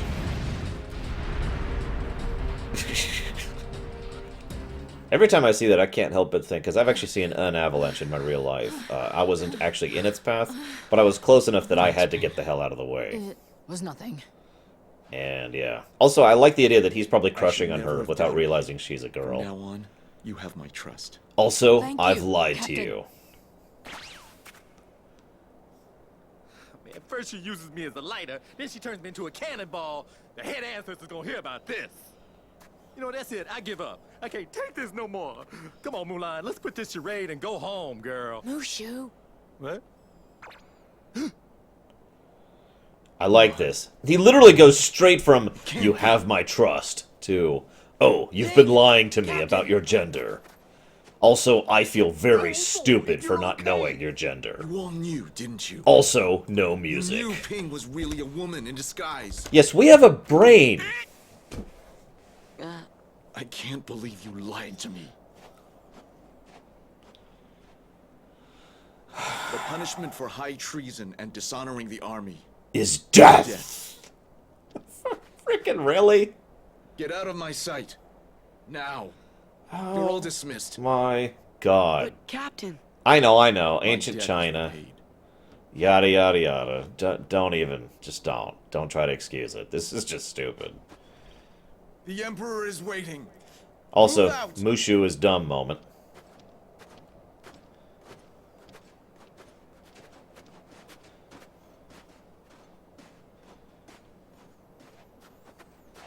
High treason! How dare your gender be wrong! Mulan, I blew it. No music still. You know, considering the song from Mulan's stage is actually some of my favorite Disney music in the Kingdom Hearts 2 everyone. Soundtrack. Sorry I got you in It's funny trouble. that there's so much no music in this It's no section. big deal. So, Ping, Mulan, what are you gonna do now? Go back home. You know your daddy's gonna be steamed as a chicken dumpling. You know, the funny thing is, Kemek, that is something that is legitimately true at certain times in their history. Relax. We'll take our share of the blame. Sora's dumb. Thanks. You're all wonderful friends.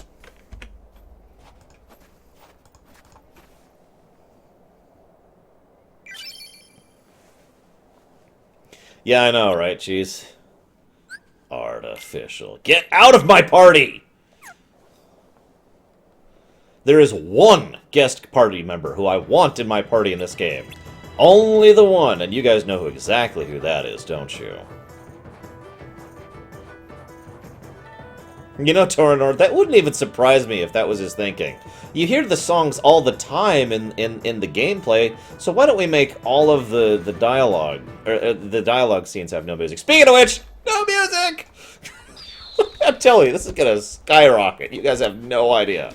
Orin! That is absolutely correct. Orin.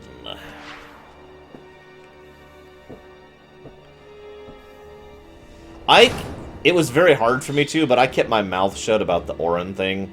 Like, Orin even being in the game for a long time. And when we got to Hades' world and Orin shows up, and my friend was sitting right next to me playing, and he's like, and his response was literally, Orin! Holy crap! And he was super hyped about it, and it was awesome. And I just thought about sharing that little story.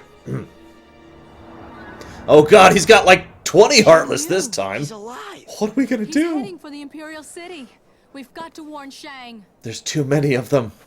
You gotta run. The Heartless are coming. And they're bringing baguettes.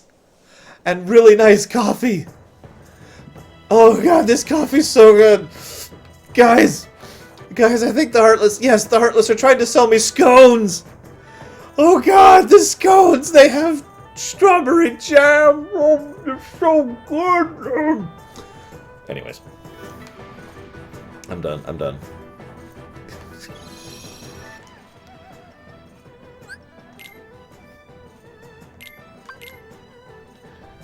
In fairness, normal people do not stand a chance against Heartless. If I felt like being kind, 20 Heartless is actually a reasonable fighting force, if for no other reason than the fact that most people can't fight 20 Heartless, or even 1 Heartless. But it is hard that they're trying to emphasize this big, dramatic, powerful army, and it's the frickin' little B Heartless, which do not look anything like impressive, and B, there's like none of them. You know, whatever. I make fun. But, yeah. I hate fighting these guys so much. But I said I'd Korean method, and Lord knows I did levels, and I can't level trick, so... Oh, hey. I didn't even mean to do that.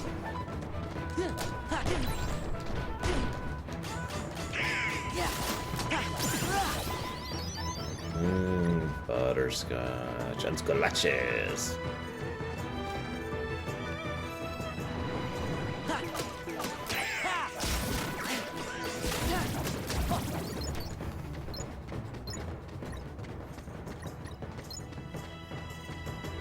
Soldier Heartless would have worked better, in my opinion.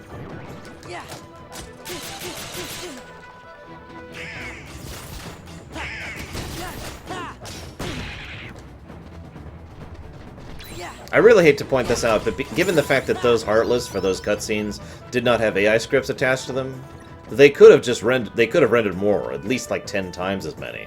And I know that because they do. I've already explained how that works, guys. As long as you don't have actual information attached to a graphical object, it requires very little processing power and rendering power compared to an enemy like these. And even enemies like these you can render, I'd say about 15 or so at the same time without any significant slowdown.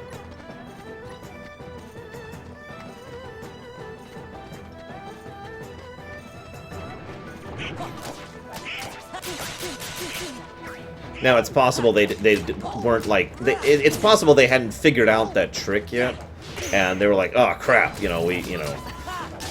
we just figured that out, and they didn't go back to fix the cutscenes to add in what they could have done, so, that's within the realm of feasibility. It is also worth noting that there's a lot of stuff they could have touched up in all of these games for the PS3 things to make these actually a proper remake instead of just a port. Well, whatever. There's actually quite a few things I really wish they'd touched up this series for the PS3 releases. The texture face thing we've already talked about. A lot of the rendering problems with places being empty, etc. Just touching it up so it feels a little more fleshed out and alive. It's not like they don't know how to do that. They do that in Dream Drop Distance quite well. They do it in Birth by Sleep about half the time. Some of the worlds in Birth by Sleep do feel a lot more lively than most of the others. But whatever. I don't mean to complain, don't mistake me, I love this game, it's just... No music... Shang! I like how we got here when they got here. He's headed this way. And why should I believe you this time? You lied to me about one thing. Therefore, you will always be lying to me about all the things all the time. But she's telling you the truth.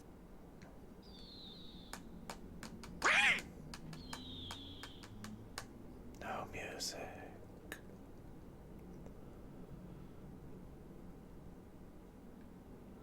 Seriously, look how empty this place is. Totally freaking empty. Except for one guy. Actually, whatever. No music. Guard the palace! Do not let the enemy get anywhere near the Emperor! That's an order! We were never soldiers. Captain, we'll secure the courtyard, and you can save the Emperor. That's an order! I don't think Donald outranks him. I could be wrong.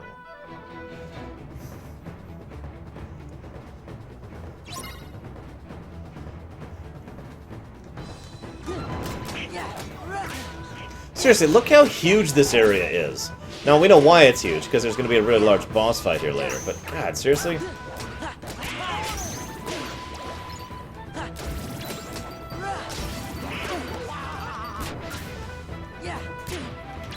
Actually, Donald is a court mage, so I guess that's possible.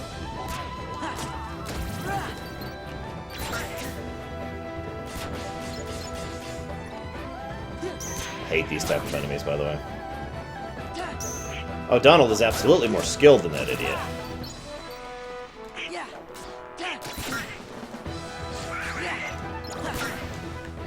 No. That was clearly the height of wit.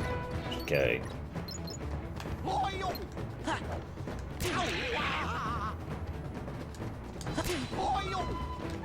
God damn it.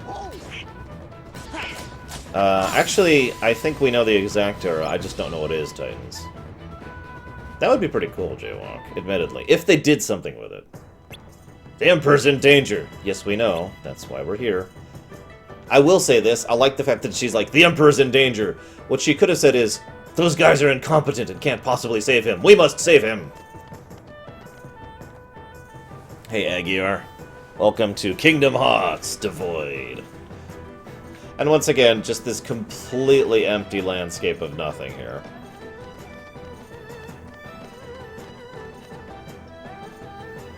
All of them, Night Forager. The entirety of Star Wars. Now you'll bow to me. I have brought the Emperor out here, and have a sword at his throat. That means I win. I have now lost, because I no longer have a sword at the Emperor's throat. That's the only way to win in ancient China! It's part of their tradition. If you have a sword at the Emperor's throat, you win.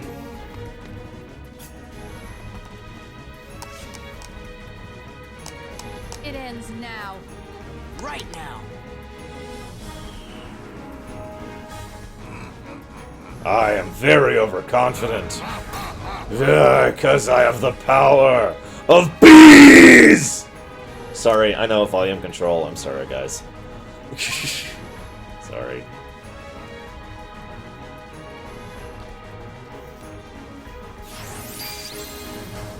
So this is another pseudo escort quest.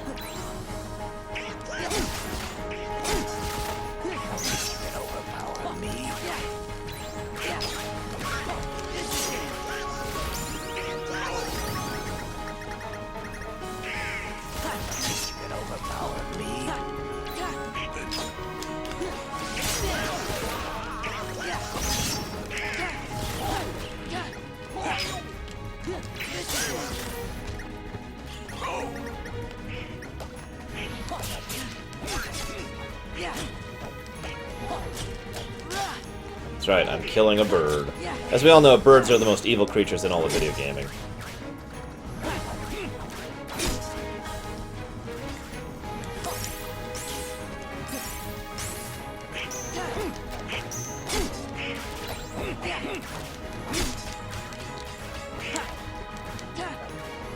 Oh, shoot. I'm about to lose. Whoa! I should not have done that right before he did that attack. Let's recover a little bit.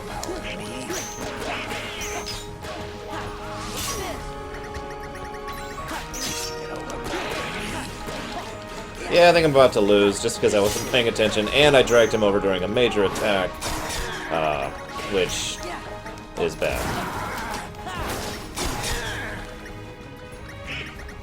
See, the problem with these kind of things, and this is admittedly a little annoying, you're basically not fighting him here. He's a joke.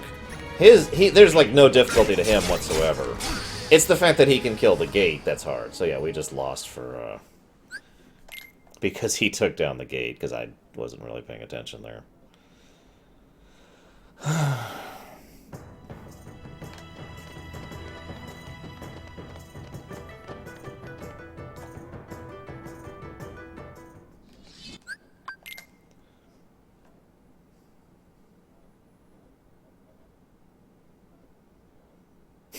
Wow, Toby.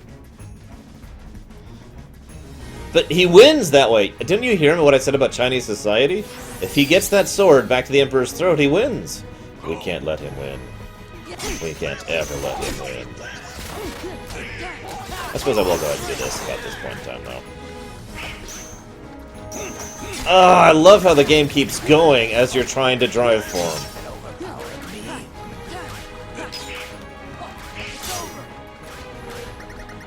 Honestly, I feel like I'm just an idiot today or something, because I've never had to pay attention on beginner's mode before. That's the whole reason I put it on beginner's mode, so I could focus on talking and not actually playing. So, I'm just going to tell you guys right now, I don't know what the hell's up with me, but I'm predicting I'm not going to be able to take out the data battles or lingering well. I was actually optimistic about my chances, because I'm pretty good at this game, or at least I was once upon a time pretty good about this game, but obviously I'm just not anymore, and I don't know what the hell's up with that. Come on, this way. So you see that attack there? I accidentally dragged him into the gate when he did that, and that's why it lost like half of its health. In a single maneuver. He took down the gate, Nominee! And if my memories have told me anything, they tell me that anytime the gate goes down, I lose immediately.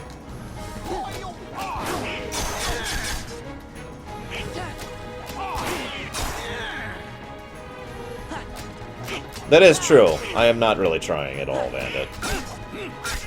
I am relaxed, calm, just hanging out, thinking about the story, and trying to make fun of things in a lighthearted way without actually being malicious about it.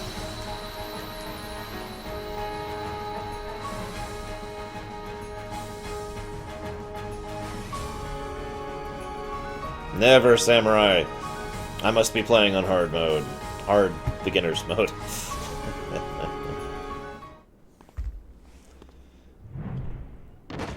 Oh, he's dead. We did it! We did it? We did it! Now that's what I call burning some honey bun. Oh yeah! Mulan's the best. Eight. Mulan's the best. Now wait a minute, I'm the best. Mushu's the best. Mushu's the best. Oh my god, there's people! Just all of a sudden, there's thousands of people! Which again proves my point that you can render that many people, you just have to do it and don't actually attach any AI to them. Look at them all. Look at that. You stole your father's armor, ran away from home, impersonated an Imperial soldier. You deceived your commanding officer, shamed the entire Chinese army, and dishonored your family name. But if I'm gonna put a sword in your throat real quick. Woman. And in the end, you have saved us all. Yeah.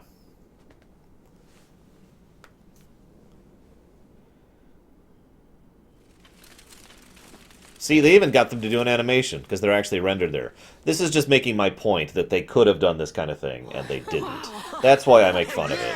They have the ability, and they try elsewise. They just didn't, so other parts of this just feel weird.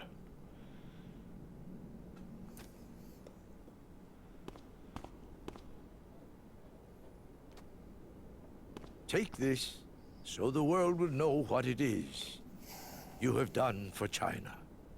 Thank you. Mulan. Yes? Sora. Sir. Donald. Oh, Goofy. Sora, Donald, Goofy. Thank you. Thank you. Is that all there is to say, Captain? If you wish to win the heart of Fa Mulan, China's bravest woman, really, you'll have to be a bit more eloquent than that. Really? Can I get an autograph? Thanks for everything, Sora. Now they gotta let me go back to being a guardian. They I already gave it a no music counter. But Mushu, I thought you already were a family guardian. What? Oh, no, don't even worry about that. That's just real technical, just for us guardians. Once again, Goofy picks up on it. No. See, I just, I just didn't want to bog y'all down with all the guardian needs. See, it's very complex, a lot of fine print. You wouldn't understand. Huh? So yeah, definitely a Garsh moment there.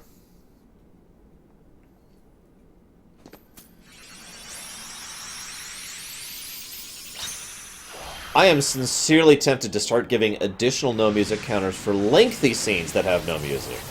What do you guys think? Should I do that? Legitimate question here. Let's set up a poll for that. This is basic yes or no.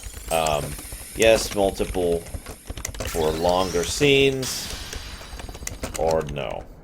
I'm honestly curious what you guys think, because some of the scenes just drag on and on and on with no music, and it just gets worse as it keeps going on and on and on. It's like, ah! Guess it's about time to be moving on. You shall be missed. Oh, God. Is it okay if we come back to visit? Of course. We will look forward to your return. You two play nice. Whoa. Watch it, soldier. Fake laugh. Goodbye, Sora, Donald, Goofy. Still fake laughing underneath there. Sora, Donald, Goofy. Sora, Donald, Goofy. He says you, Shadow. I literally always have music playing in my head. It's not a joke. Hidden Dragon. Worthless. We'll never use that Keyblade.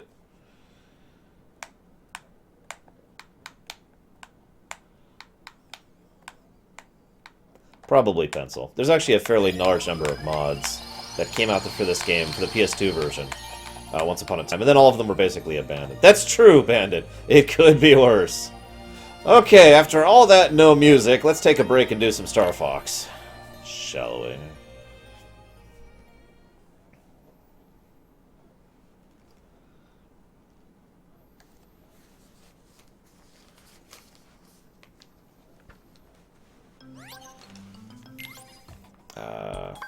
Oh yeah, so we have our first Invincible, which has lots of HP and defenses, and that's basically it. We're gonna keep using the Falcon. Guys, I don't know what you're saying. Clearly, Ends of the Earth is the best Keyblade. Followed closely by the one that young Xehanort uses. Followed closely by my Keyblade, which you guys haven't seen, of course, because I'm not that good of a drawer.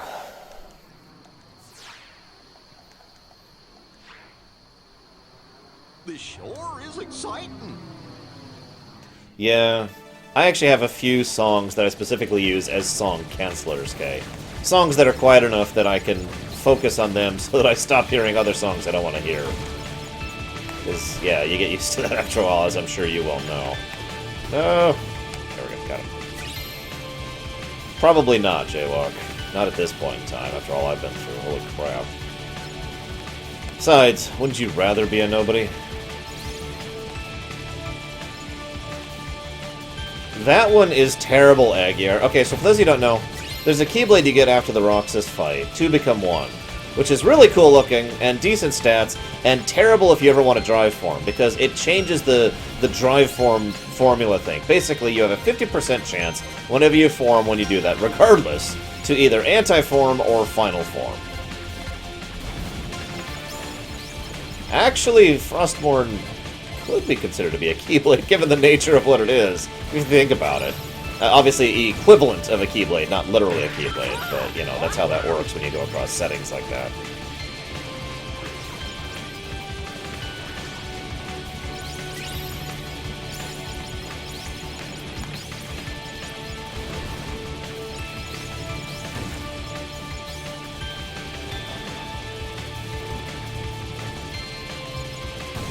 Damn it.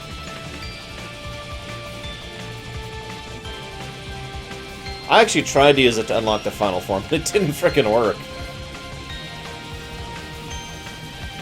Like, it would always do anti-form over and over and over and over and over and over and over, and finally I gave up and just did it the other way, which is the Olympus Coliseum way. I forget which one, but one of the tournaments in the Underdrome enables you to, like, have super drive forms all the times. And so I just walked in, drive formed, left, walked in, drive formed, left. I just did that over and over and over, and that's how I got final form.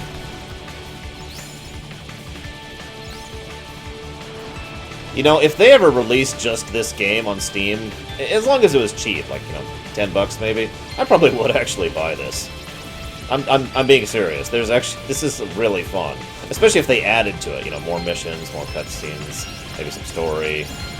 Maybe say the secret story of Kingdom Gummies. Fill me with the power of infinite gummies. Infinite gummies. Yes! Gummy power! Sorry.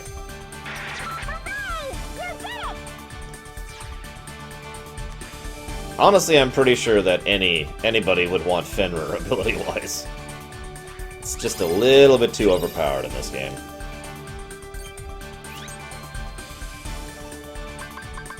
Missed a few.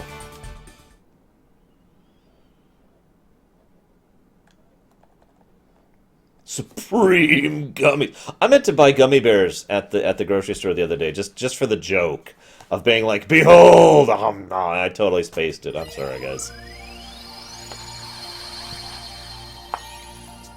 Gummy bears, bouncing here and there and everywhere. Hype adventure that's beyond compare. They're the gummy bears. Yes, I know that song. What? My in-game Keyblade is usually the Fenrir, if I've got it, Kay. The lower combo thing is just way too damn useful. Barring that, of course, there's the Ultima. So now we have Falcon 2.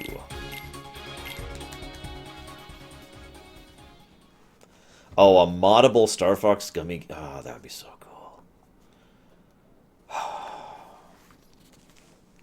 Suppose I could put away the Sora Donald Goofy counter. Yeah, I used to watch Gummy Bears. Boing, boing.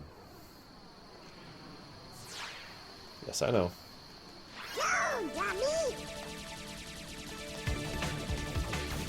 Actually, I was for a little bit Lord of the Flame, just for a few months. When I was staying at one place that had it on the television. Most of the times in my life, I actually haven't had access to television, believe it or not. Like when I watched TNG when it came out, you know, when it was actually initially broadcasting, it was one of those put an antenna on the TV and hope it picks up the reception kind of affairs.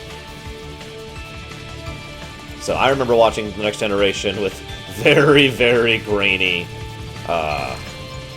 graphics. And no resolution.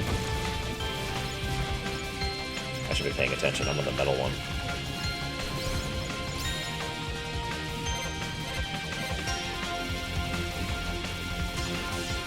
Damn, still look good. Hey, Sayla. What is up? Damn it. God, I'm doing terrible today. Damn it.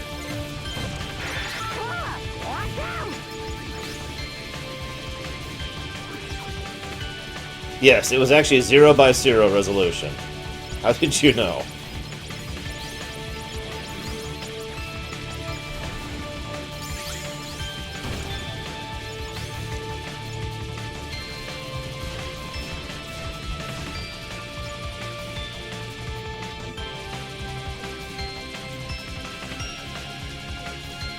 You know, it's funny, you'd think Mushroom 13 would be the best Keyblade, given all the garbage you have to go through to get it, but...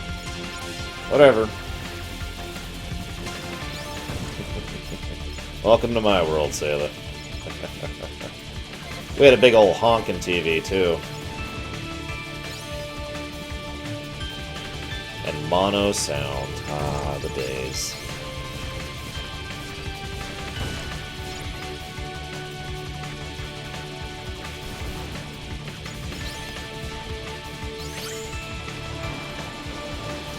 Probably okay. No, I'm kidding. I really doubt it.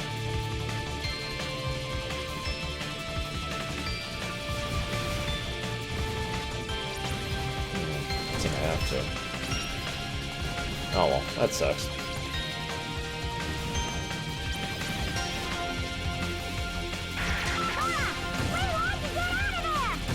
I'm fine. And then I die. Wow, I didn't kill him. That was terrible. I got like D ranking or something. Whatever. Ugh. Wait, seriously? Mushroom 13 gives you 0 exp? That is hilarious. And terrible.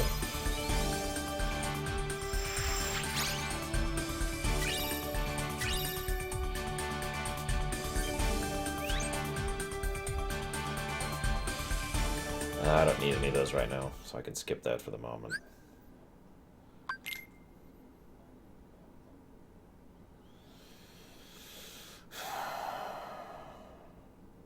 Oh, that is clearly the DuckTales design on Scrooge. And I wouldn't have minded seeing, like, Darkwing Duck or more of the Rescue Rangers in it. I mean, for God's sakes, how hard would it have been to have Gadget be the one working on the Gummy ship, for God's sakes, alongside Chip and Dale? I mean, come on.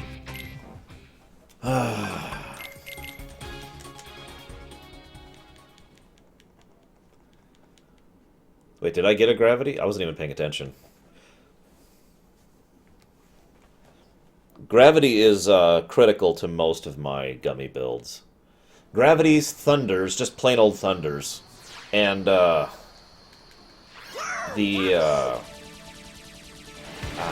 Auroras, I want to say? Oh, well, it doesn't matter. The maneuvering ones.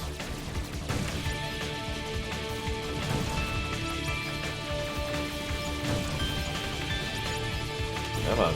There we go.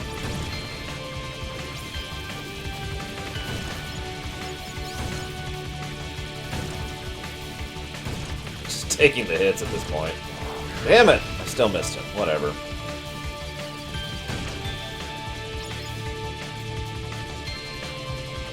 Gargoyles are probably never going to be in it either, sadly. I never used lasers in this one, like, at all.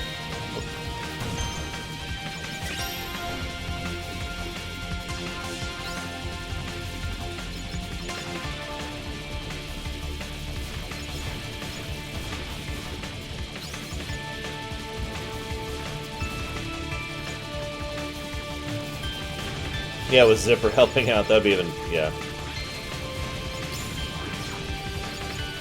Sometimes some crimes go slipping through the cracks. Oh, wow. I thought I could kill him before I died. But these two gumshoes... You get the point. I'll stop. I'm not a good singer anymore. I will never do it, samurai. Never, never, never, never, never. Let's never, go. Never, never, never, never, never, never. Unless you donate. I'm kidding. Please don't donate anymore.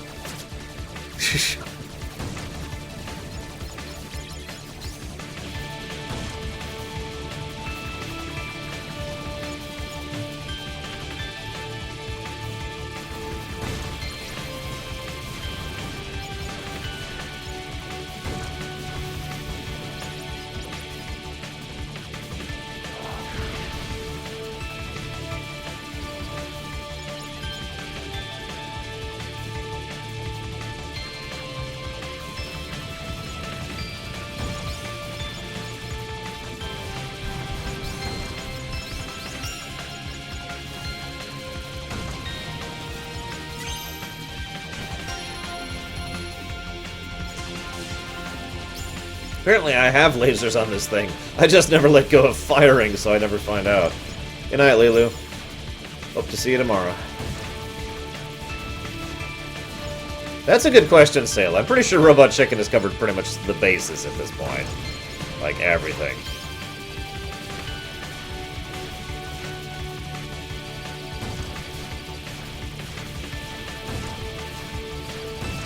Come on.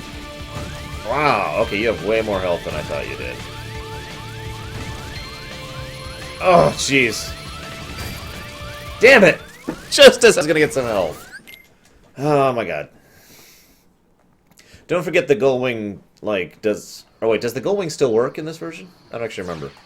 Whatever. Bring it on! Let's try this again. Jeez Louise. Who's in the ballot, Pencil? I suppose that helps answer the question.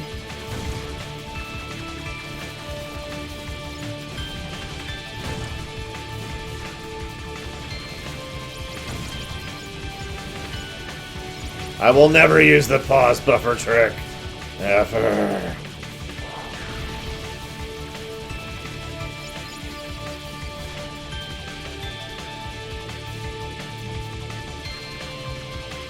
Well, once upon a time, two massive corporations looked at each other and said, "Let's make babies!" And Kingdom Hearts was born.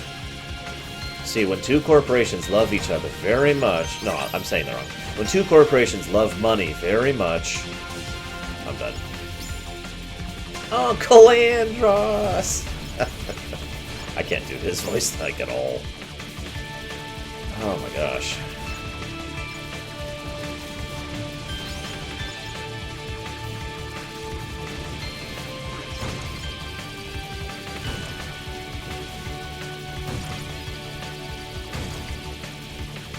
Shoot, I'm too low. There we go. Oh my god. Ah! A donation has happened, but there's no GIF for some reason. Why is there no GIF? Why was there no GIF? Oh god! Oh god, hang on. Ah! Why was there no GIF? I owe whoever did that a GIF.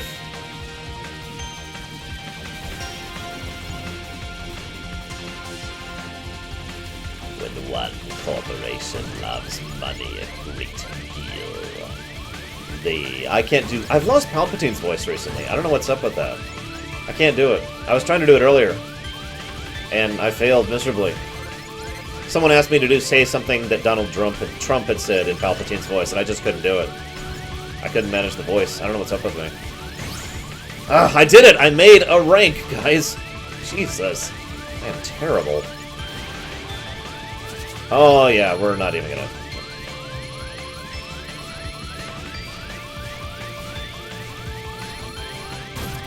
God damn it, right at the end, too. Alright, hang on. Let's see what the heck was up with that donation. Because that should have... Yeah. The next Lorerun will be World of Warcraft. First of all, thank you, Myron, for the donation. I appreciate it. And that is towards singing. We are almost at the point, guys, where we're going to be singing all the songs. Never, Samurai! You know I can't do that, dude. That's right. Hang on. Okay. Now witness the firepower of this fully armed and operational battle station. I'm still losing it. I've still lost it.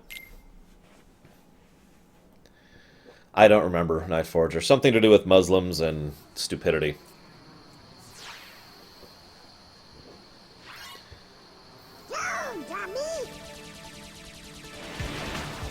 I could make my own ship at this point. I have a few pieces now. But nobody wants to see me fiddle around in the editor for a while. I mean, come on. Oh my god, those frickin' explosions. Oh my god.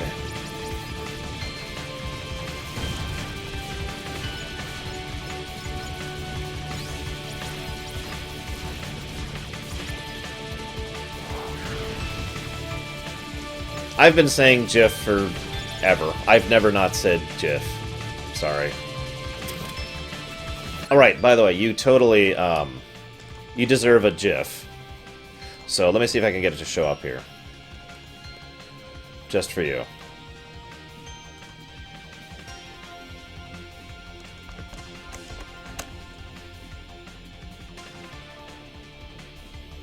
I was cheating, Bandit.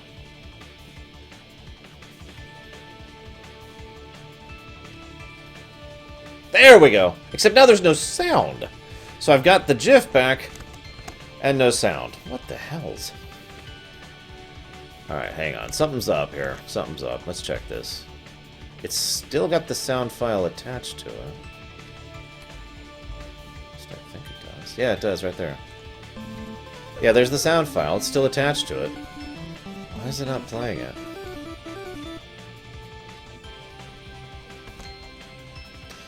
Hang on, we'll try that one more time now that we've shifted that around. If that doesn't work, then I'm sorry. I have failed you.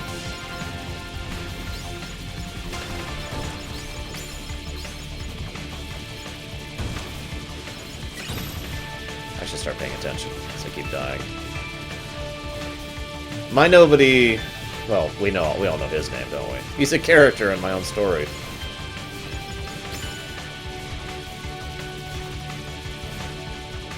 What the hell? Why is there no sound? At least I got the GIF working. So that's something. That's what you guys really want to see. The sound effect is more there for my sake than your guys. That's so I know someone donated. That's the main reason I wanted that to begin with. Oh my god! Ah, stop killing me!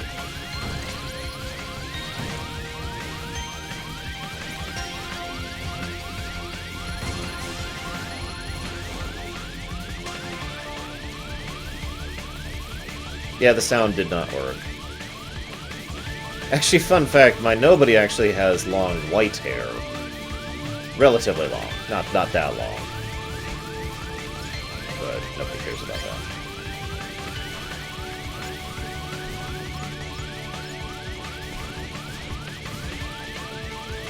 Oh my god! Ah, health. Oh my god. I just cannot seem to dodge attacks right now. Alright, give me some health, give me some health, give me some health, give me some health, give me some health, give me some health! Quickly! Quickly! Oh god! In the face!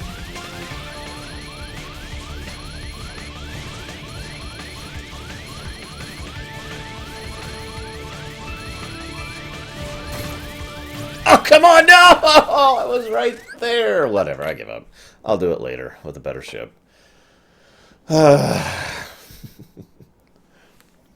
Moving on. You guys are tired of seeing me fail at the same mission over and over.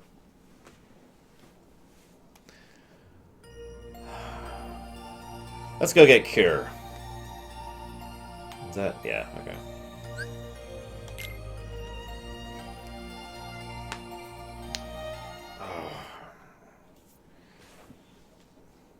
Yeah, I shouldn't be trying to get 100% completion. I also need to open the window. It is ridiculously hot in here. Ah.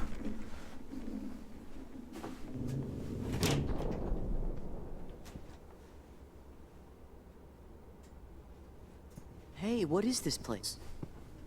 It's huge. And sort of gloomy, don't you think? I wonder who lives here.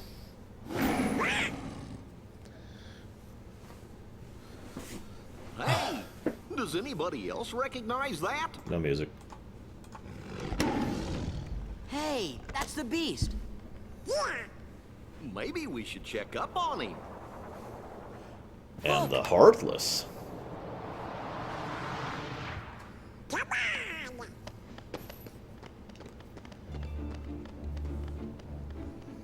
I like a lot of the Beauty and the Beast music, too, for this section.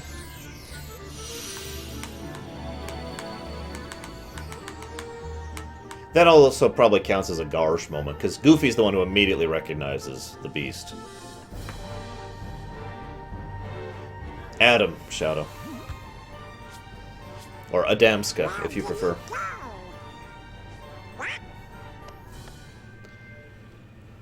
But seriously, Adam.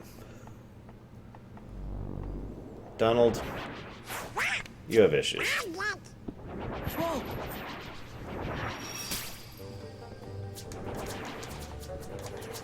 I also like the design of this place. I know it's just based off of the drawings they did, but they did a really good job designing Beast Castle, I think.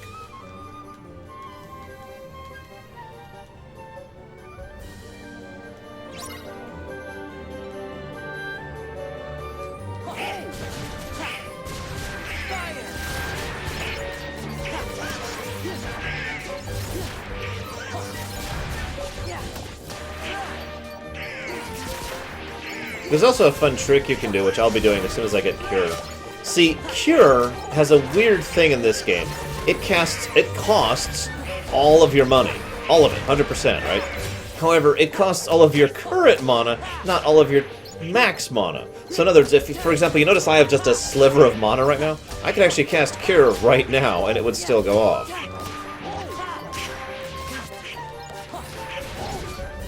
Which is kind of neat.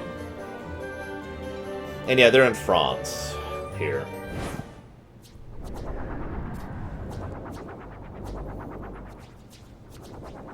Oh, come on, enough already. Somebody help us! We can't kill all the Heartless that we've been killing a lot. Hey, Spirit of Memory. Wow, look, he totally killed those 3 Heartless. Oh, 4! Whoa! Just in time.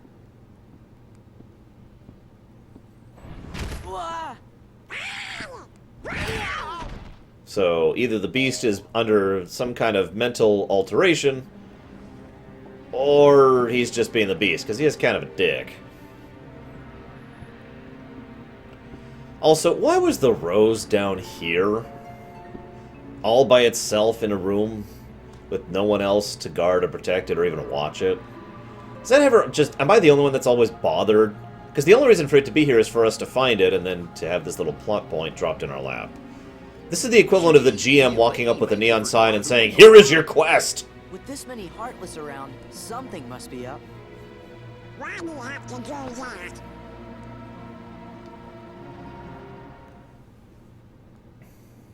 He loves his flowers so much he puts them over there, away from himself, by themselves. Let's go ahead and dump some synthesis stuff while we're here.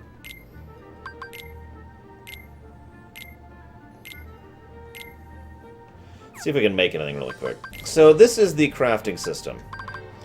I like and hate the crafting system.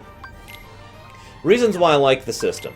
The actual system itself is great. You can make items, you can upgrade items. Pretty much all the best gear in the game, minus keyblades, comes from crafting. And there's a lot of variety to what you can make. It also it gives reason for the massive amount of stuff that drops off everything. So that's great. It's awesome. The reason I hate the crafting system, twofold. I've already told you one. Number one, the crafting system is really grindy. You have to grind your balls off in order to do the crafting system. I mean, you just need to shove them on right there onto the wheel, and then just... It's a crap ton of grind, and the drop rates are terrible, and the only way to improve the drop rates is to grind in order to get crafting, in order to make stuff, in order to improve the drop rates. It's the equivalent of having to do tons and tons and tons of battles in order to gain the ability to do no encounters. Ah! Still no sound. That's... Anyways, so yeah, that just... It's terrible. There is one other reason I don't like it. Basically, flaw in design. I want to describe this for a moment. Forgive me for talking about game design for just a moment. I hope you'll forgive me for this. I usually refer to game design and game design philosophy. This is a little different from the actual programming and coding. I've said before, I'm actually not that good of a programmer. I understand game design, I understand software design, I understand program design very well, actually. I have kept up on that and tried to keep my skills current with that, and I've worked with that and analyzed that for many, many years. Back when I was working on games with friends and for the MMO we were making, that was one of my big jobs, was trying to figure out the design. What I mean by design is, okay, you get a piece of paper like this, and it's like, alright, we have these 5 items that can drop off of enemies, okay? So these 5 items that can drop off of enemies, we want at least one to be rare and at least one to be common, okay? So we're going to attach the common one to, let's just say, I'm just making up letters here, numbers here. Let's just say we have, I'm actually doing this on my notes. Let's say we actually have, we'll say 3 bosses, which we'll denotate with these 3 squares, and then like 12 different enemy types, which we'll just make with lines here, okay? So we want to go ahead and make sure that the common drop can drop. We have different ways we can do this. We could have the common drop off of all of them. We could have each, so actually, let's rewind a bit. One of the first things we can do is we can decide which of these different creatures, if we're going to have multiple drop system, if a single enemy can drop more than one item, or if there's a single dice roll that's happening behind the system in order to decide if something drops. I prefer the multiple drop system, and it makes more sense for a lot of reasons, so that's my preference. That's what we're going to say here. So we're going to attach, let's say, 3 basic variables. This is very common. We'll say a basic RNG table variable, so we'll do that for the first one here.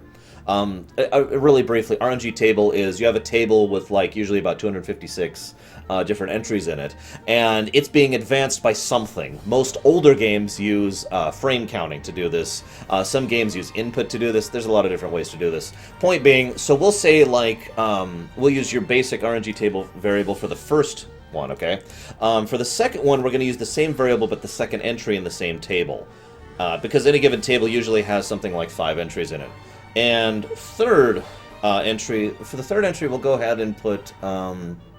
we'll base the third entry off of something controllable. We'll actually track a separate table, which we'll have over here, a very simple formulaic function, which is, I forget, see, this is why I say I'm not actually good at programming, because I can't actually do programming. But what I can tell you is how I can go to a programmer and say, I want this to happen, they'll say, aha. So here's how I do it. I go to the programmer and I say, I want every time an enemy of type A, B, or C is defeated, I want this other variable that's being attached to the player character to advance by 1. And he'll say, you got it. So we're going to have that as our third variable here. You with me so far? So this first variable would determine our common drop, okay? So we'll say about half of those 256 entries will be something that we will attach to a drop rate. And we will attach that to all 12 of these creatures and the bosses. So in other words, in functional terms, you have a 50% chance of anything you kill to get the common drop rate, and we'll attach that to this particular item right here, our common item. Let's say you want this. So then we've got our super rare drop.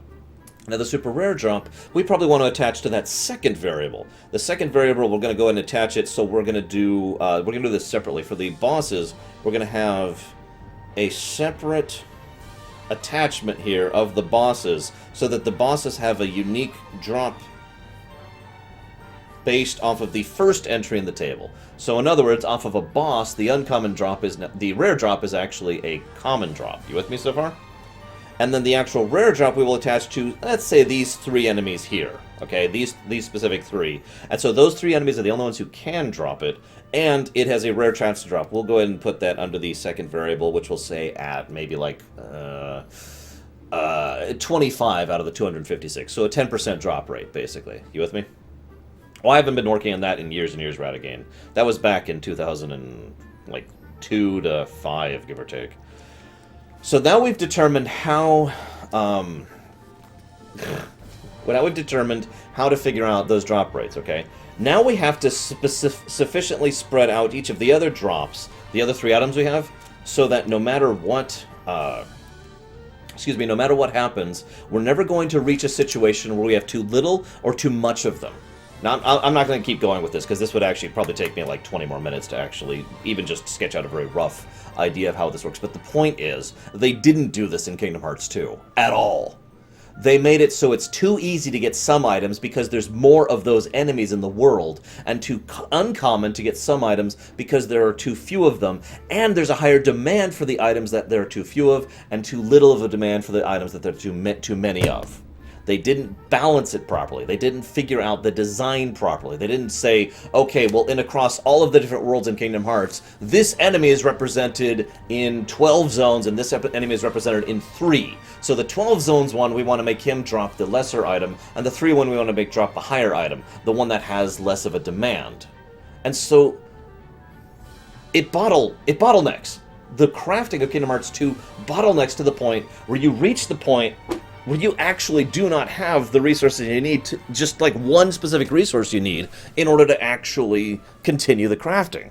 I've hit this problem every single time I've pushed up crafting in Kingdom Hearts 2, and it is frustrating and stupid. And that is all I wanted to say about that, so, the end.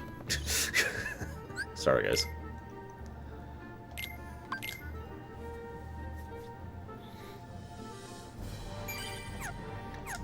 If I was doing a pluses or minus thing, that would get like 3 negatives to the gameplay for that, because that is bad design, bad balancing, and bad polish, like in a row.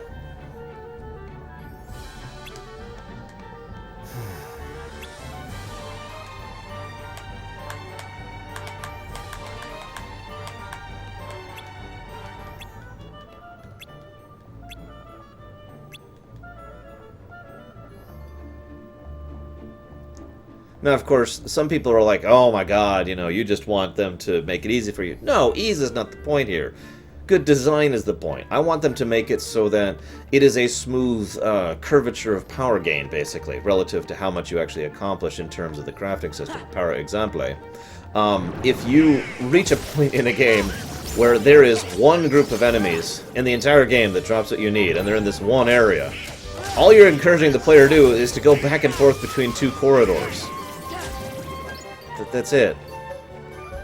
That's not engaging, that's not fun, that's not interesting, that's not difficult. It's boring. And it's stupid. And I don't have dash yet.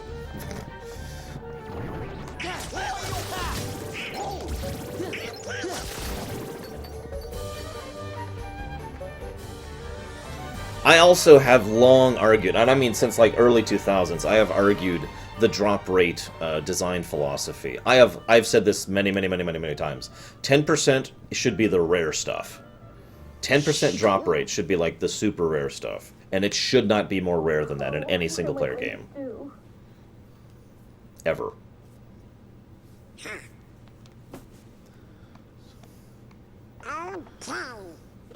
Donald! Open the door. Hi, Belle. Oh, I'm so happy you're here. I like her in this outfit better, personally, Donald. than the stupid yellow one. Just my opinion. Sora. Goofy. Hiya. Donald, Sora, Goofy counter. Oh.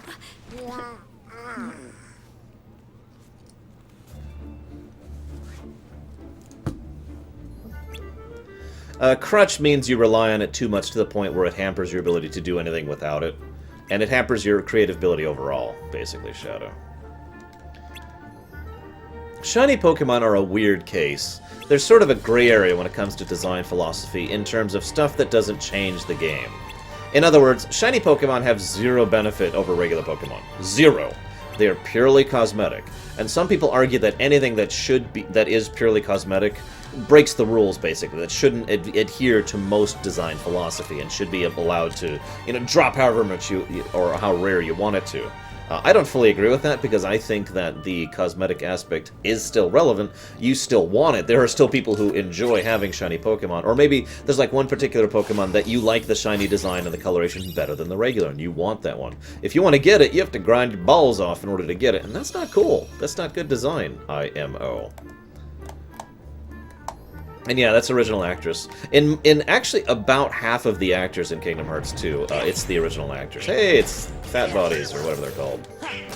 Large bodies, whatever.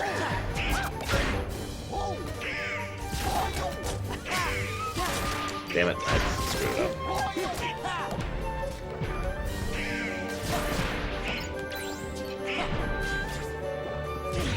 Damn it, missed it again.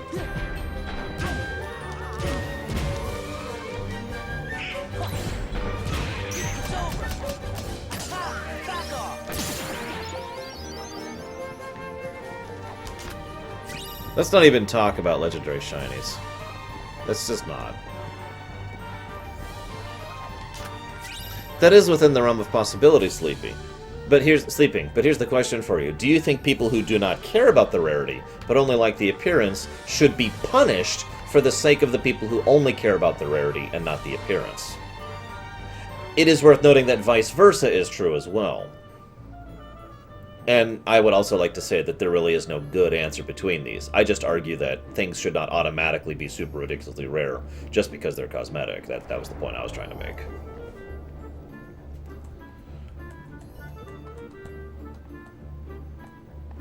It's like the 1 in 1,000 drop rate mounts that are in World of Warcraft. Yes, you heard me right, by the way. 1 in 1,000 drop rate mounts. That's a little bit ridiculous, in my opinion.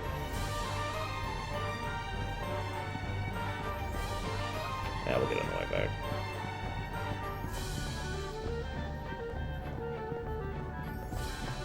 If RNG manipulation is required to fix RNG drop rates, it's a flaw on the behalf of the designers, in my opinion. If we have to actually read the memory values in order to figure out where we're at in the RNG table, in order to figure out what inputs to do at what time in order to get the drop rate properly, no. That should not be something we have to do in a game, IMO. I'm not sure when Ventures. It doesn't go live till next week, I don't think.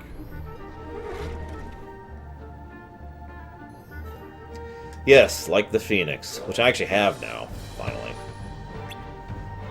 But then again, I've noticed a lot of game designers, and I mean a huge amount, across like every single genre and category of games, seem to have this weird belief that grind equals good. That grind equals challenge, for that matter. I am not one of those people, for the reference.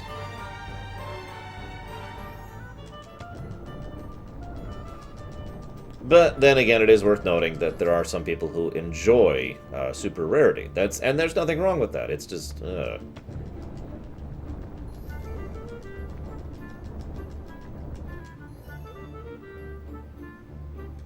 Hey, Mandarin.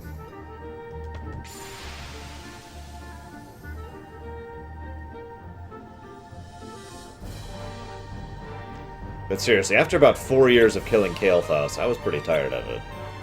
It's not an exaggeration, by the way. Actually, that might be an under-exaggeration.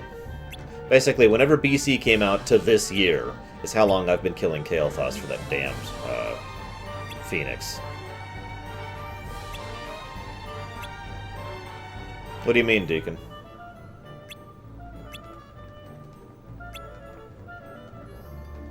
Oh, I hate that too, Lava. Pads out gameplay, Mandartin. Makes you play the game longer, so people think it's more worth it. A common thought is that the longer a game is, the more valuable a game is. Now, there are good reasons to think that, but a lot of developers tend to think that if they make you artificially play the game longer without actually adding more content, that you will be tricked into thinking it's a better game. I like to use Chrono Trigger as the counter-example of this. Chrono Trigger is basically about a 15 to 30 hour game, which is pretty damn short, especially for the era. It is very short when it comes to that kind of SNES RPG, JRPG concept, and yet it is very, very packed with content. So in other words, some people tend to think of grind as padding, a way to pad it out to make you think it's more valuable than it is. This must be it. Nah, Nero's S. That's not a good example of it.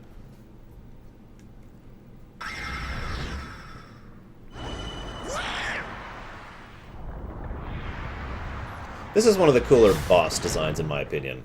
Basically, a wall Heartless. In fact, when I first saw this, I thought we were going to get a Demon Wall boss.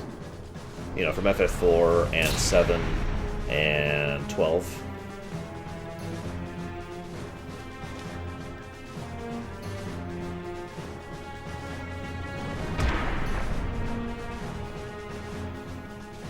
We'll see, Spirit of Emerald. No promises. Ever. This is a great time for this. Still not pausing. I refuse.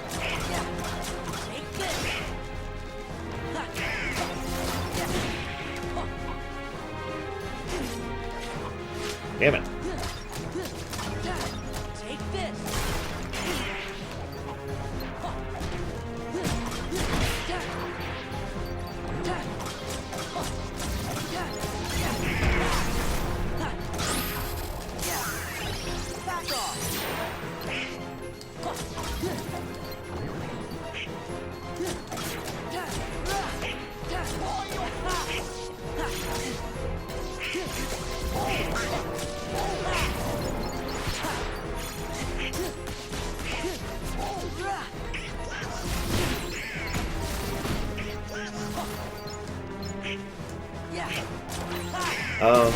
I don't think any FF summons are in the Kingdom Hearts series. I'm actually thinking about that, but I don't think any of them have appeared thus far. Not even, like, as a cameo or whatever.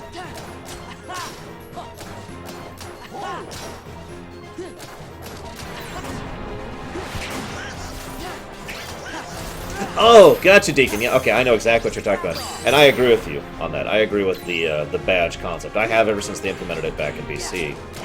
I was hugely in favor of that, and I was really pissed off when they got rid of it. And then they sort of brought it back, and they sort of got rid of it again, and they keep flip-flopping. Then they implemented the increasing chance of loot drop thing, which I also like, increasing chance of loot drop. That's a thing I like, too. That's what we're doing, Deutsch. I said we're doing Atlantica, didn't I? One of the only actual gameplay reasons to do Atlantica, other than sealing the keyhole, is to... actually, you don't even seal a keyhole, do you, in Atlantica? So the only real reason is to get that Orichalcum Plus.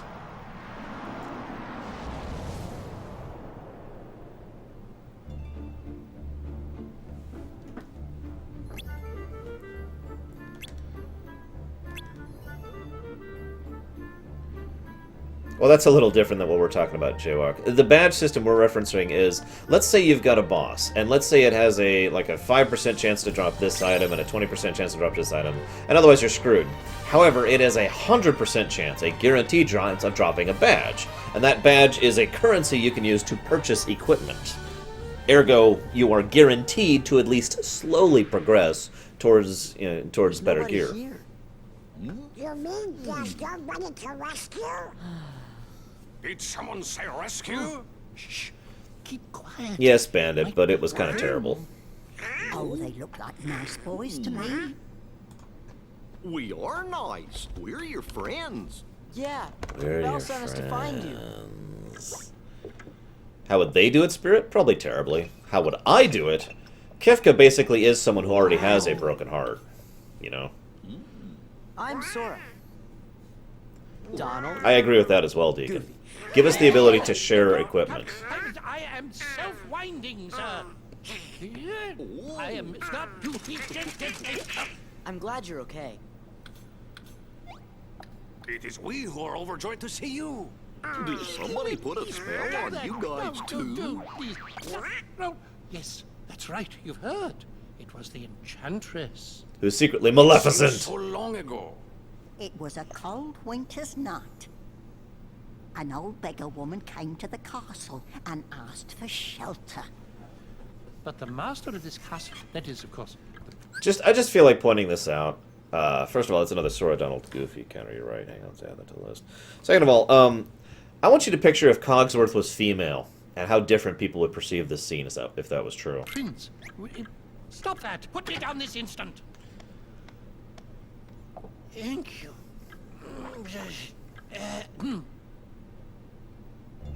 Just point it out.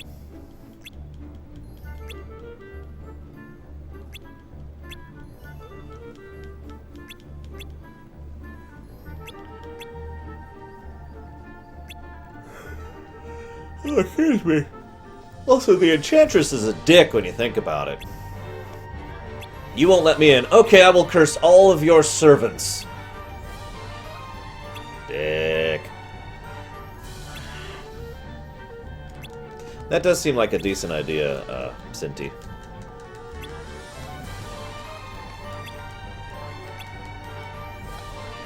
It's not a dirty joke. My only reason for bringing it up, and I know I don't like to bring up political stuff, but I bring it up because things that are totally okay to do to a guy are totally not okay to do to a girl, and vice versa, because of the way our society and culture work. And all I'm doing is pointing it out. Because it's kind of weird when you think about it. That's a good question, Lava Dude. I personally would adore it if we could actually heal Kefka's heart, as long as Sora's not the one to do it. Have someone who's broken fix Kefka's heart. Have Xion fix Kefka's heart. Have Roxas fix Kefka's heart. Have Naminé fix Kefka's heart. Don't let Sora do it. He doesn't know a damn thing about actually being broken. And that would be awesome. But whatever. Kefka as an ally would also be awesome. Especially if he was a random ally. Just every now and then he just shows up. Light of Judgment.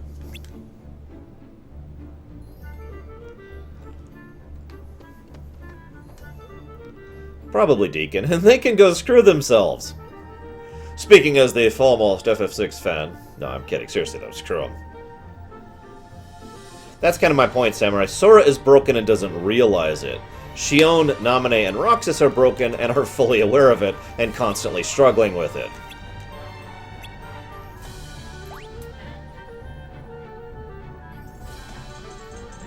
Oh, I remember this stupid escort quest.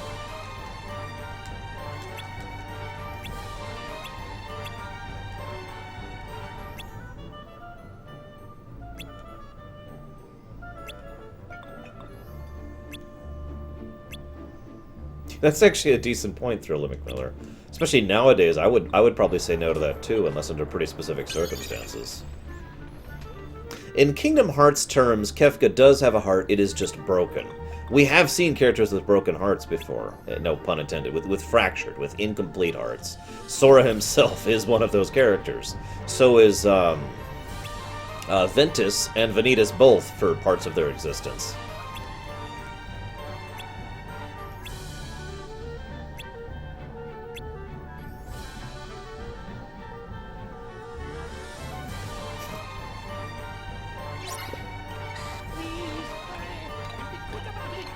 Please, hurry, and be quick about it! Please, hurry, and be quick about it! Sorry, I'll stop. Kefka, wait! Wait, he says. Do I look like a waiter?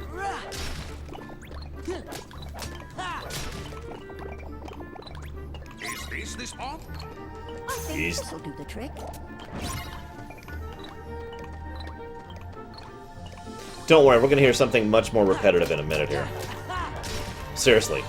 It's actually, I actually remember this as worse than Get Up on the Hydra's Back. Probably because this one actually irritates me, whereas Get Up on the Hydra's Back is funny to me.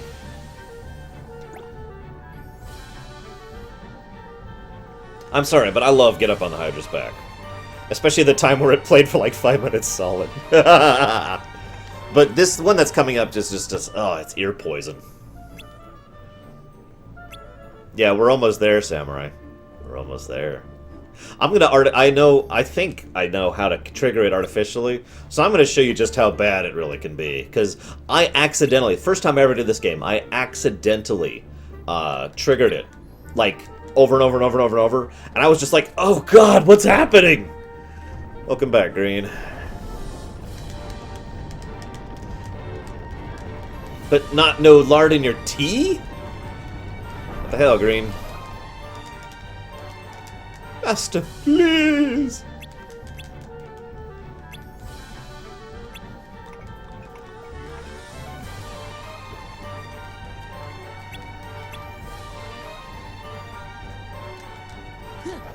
Get Weeper. I'll go ahead and grab these while I'm here. I don't remember which puzzle pieces I actually care about. I know I care about some of them. Like, one of them, actually. Literally one of them. It gives a very rare crafting component, and I want that crafting component. The others I don't care about too much. Yeah, I was talking about that earlier, Deacon. I really like the music in a lot of the Disney worlds in this one. Oh, by the way, because you have all heard me complain about it so many times in my rumination and in my streams and whatnot, I absolutely hated the Pirates of the Caribbean music in the PS2 version. But in the... I have heard it now in the PS3 version. It is vastly improved in the PS3 version. So, props to them for fixing that terrible broken song of terribleness. And by props to them, I mean props to her, because she's the one who actually did that.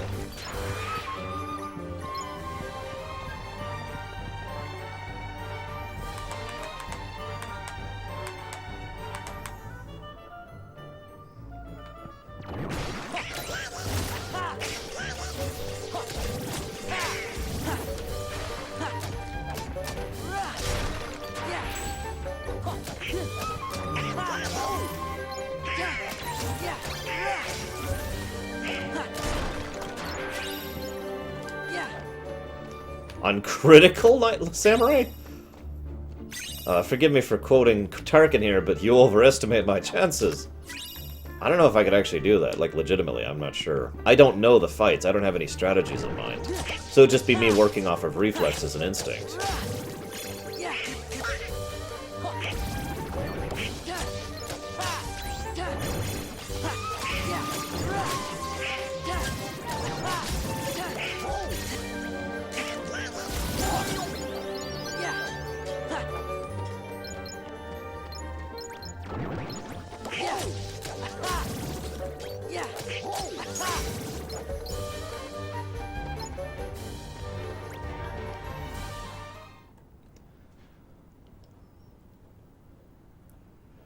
Actually, we're doing the Defender path this time through, Titans. I usually take Sword, admittedly. It's time you dealt with Belle. She's scheming to take everything you have. This castle, your precious Rose, and then your life. Trust no one. Feed your anger. Only anger will keep you strong. Puzzle pieces for you. Strength. There's only one thing I want. What? To love and be loved in return. Who could ever love a beast? I don't know what it is, but I really like Xaldin's voice actor. He's got a unique way in which he speaks, which I really enjoy. Now, I will say this. They don't really get this across that well in this game, but Xaldin has actually been manipulating Beast for a while. Like, a long while. We're talking months. So it's not like he just showed up and was like, Beast, you should be evil. He's been worming his way into his self-doubt and mental problems for some time. It's also interesting because, on the one hand, it's like, why would you ever trust this guy? But it's there's a term for this, and I forget what it's called. Basically, if I was to say pink elephants, without really meaning to, most of you are probably immediately thinking about pink elephants, at least for a second. So, if I'm trying to manipulate you, all I have to do is tell you stuff that I know your own doubt and fears are already thinking, and that brings that thought straight to the surface. And then I leave. Then I come back later and I mention it again, and then the thoughts come back to the surface again and again and again until it gets to the point where you're like you're having these thoughts in the forefront of your brain, basically. So you're I mean, listen what he was thinking about. What was he talking about him? His fears of being taken, of Belle and the flower being taken from him. His concerns about, oh, how could ever love a beast? All that stuff. All of this is stuff he's saying that Beast already thinks. He's just encouraging him to rethink it. It's actually quite a ingenious manipulation in its own right. She has accomplices. And he never stops. In all honesty, it would have worked completely if not for our intervention. I guarantee you Beast would have succumbed if we didn't jump in and save him. Hey, here or Prince. elsewhere.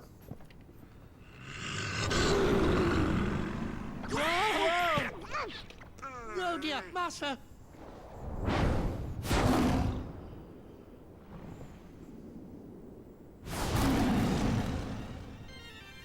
Alright guys, you ready for it? It's time for ear poison.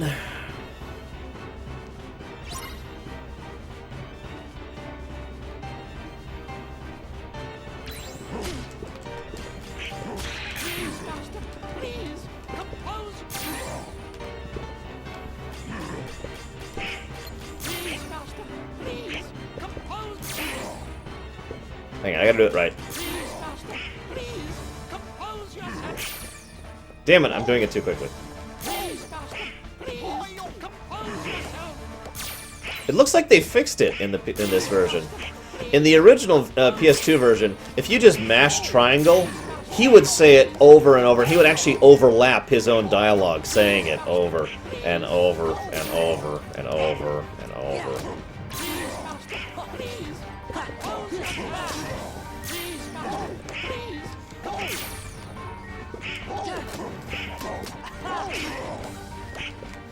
One more. I'm amazed they fixed that. And then one more time. Oh, hang on. I forgot what I have to match there. Okay, not one more time. Like 5 more times. Wow, I'm actually surprised they fixed that, but not the Hydra's back issue. No, trust me, they didn't fix Hydra's back. We actually had that glitch just a couple weeks ago.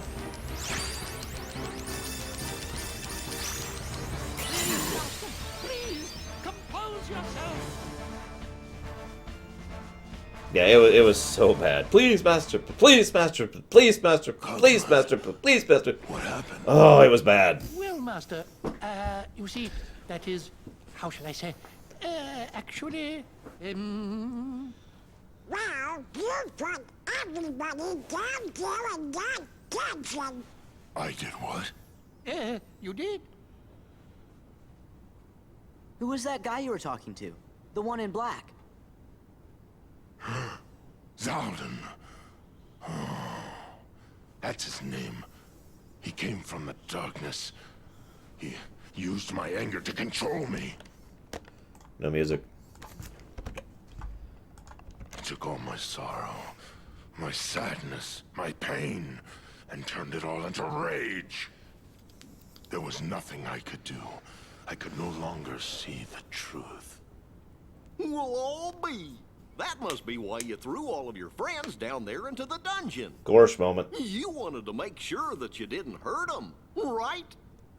Was that it? Was it to protect them? Yes, progressive. Sure. It was the Mega We Man know you're X7 good thing all over inside. again. He's right, Master. We've all seen how kind you can be. After all, Belle can see the goodness in your heart, but I'm afraid you've yet to... Belle. I've mistreated her. I've mistreated her and been so selfish. She didn't say anything about that. She'd never tell anyone of my cruelty. She's too good. You see, I'm afraid he judges himself far too harshly. Why don't you just go talk to her? But... No excuses. Come on, we'll go with you. No, I'm pretty sure Goofy was right about that. Get out of my party. Okay, so one of the things that I actually really like about the Beauty and the Beast section is exactly what was mentioned in chat. It's not just an aping of the movie. I mean, you know, there is some aping of the movies in it, but only a little bit. Halloween Town is actually a wonderful exception. The first Halloween Town in Kingdom Hearts 1 happened before the movie. The second Halloween Town in Kingdom Hearts 2 happens after the movie. It even references the events of the movie, which I think is a nice way to do it. Unlike, say, certain other movies, like Mulan and like Pirates of the Caribbean and all those, they just completely aped the movie in a bad and terrible way. Aladdin did that too. Hell, Aladdin will be doing that again in Kingdom Hearts 2. It'll just be aping a much worse movie. A much worse movie. Ugh. One of the other weird things is, most of the time in Kingdom Hearts 2, there's basically two halves to Kingdom Hearts 2. The first half is us running around, slowly realizing the extent of the threat, you know, going to the different worlds, introducing most of the characters therein, dealing with the Heartless, and kind of seeing the edges of the real plot. The second half of the movie starts right after the apex point at Hollow Bastion, pretty much defined by the moment we defeat Demyx. The second half of the game, most of the time, when we're going back to the Disney worlds, there's no more aping the plot, and in fact the Disney worlds are generally much better. Again, to use the extreme example, Pirates of the Caribbean the first time is dumb, stupid, boring, and terrible. The second time it's great because it's specifically using an aspect of the Pirates of the Caribbean setting in order to further the overall plot. The aspect of the greed monster, for lack of a better word, or rather, the very curse of the chest being transformed into a Heartless, being consumed with darkness, and then the interactions between us, that, and of course Luxord. So, it's really well done, and I like that, and that's all I had to say about that. But it's true for basically all of them. First time we go to Mulan, it's like, alright, here's the movie. Second time we go to Mulan, it's, oh god, there's this massive Heartless being generated by a man in darkness, and who's this man in darkness? Oh, it's Riku. Thank god it's Riku. No, it's actually Xigbar, oh my god! You know, they do something with it the second time around, for the most part. For the most part. Yeah, Halloween Town is basically done. Good or bad.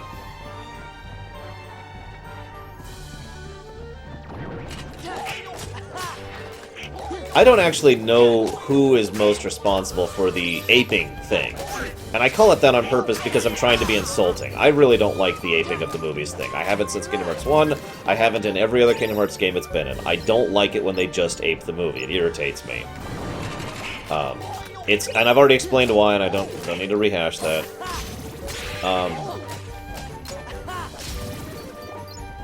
Honestly, Bragwin, I think that would actually have worked better. It would have made the game a little shorter, but as we've already just mentioned in our Chrono Trigger comparison, shorter is not necessarily worse if it's fully packed with content. And that would have made these worlds much more packed with content. As is, if you just watch the cutscenes and the actual story-relevant parts of the first visits, each world is like 10 minutes. I'm not even kidding by that. It's almost nothing. No, Shiryu. Sorry. So, most of this is just plain padding. Just constantly killing the Heartless from point A to point B until we get to the next cutscene. I know you could say that about a lot of games, but it just feels particularly blatant in the first visits. At least to me. I don't believe Lion King's going to be in Kingdom Hearts 3. Whoa, I wasn't even paying attention there. Yes, I want lots of rehashing. I want all the rehashing. Forever. That's all I care about is rehashing. How did you know?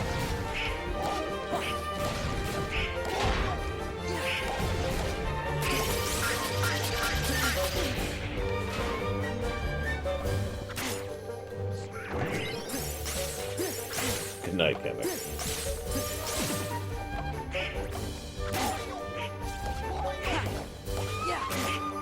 Anyways, I'm going to stop probably after I finish Beauty and the Beast for the night. And then tomorrow we will pick it up with Hercules. So, yay. We'll probably be playing Kingdom Hearts 2 most of the week. This is a decent-sized game, especially if I'm going to be grinding on or off camera. And especially if I'm doing the optional bosses, which requires grind. We don't Mandarton, but I would put money that it will not be at this point in time.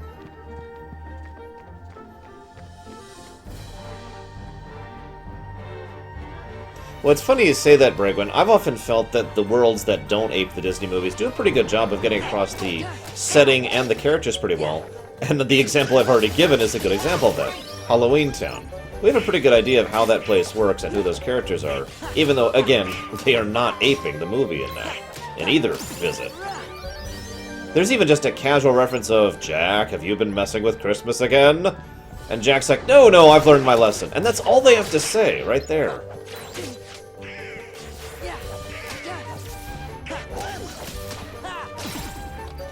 Thank God Captain Hercules will not be in it.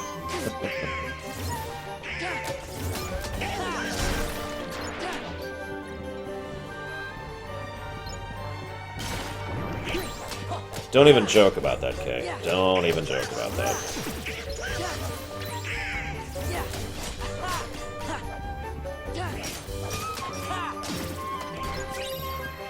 You know, by the way, hi Fulgen. Sorry I didn't say hi. Welcome back, man. It's been a while, man. What's up? There. So they added one other convenience item. You notice I have a potion in my inventory already. Check this out. This is something they should have had in the first game. And, you know, I'm glad they put it into the second game. So I do want that. I think that's it, actually, at the moment. And that is the fact that you can have this option to get rid of the new! Get rid of the new! You see that? How it's got the AT, the auto-reload? You can set up auto-reload so anytime you use an item and you leave combat, it immediately restores it with another item of the same type if you have one in your inventory. I cannot put into words how much of a convenience factor the auto-reload feature is. In fact, we're actually going to go ahead and give potions to Donald and Goofy do not have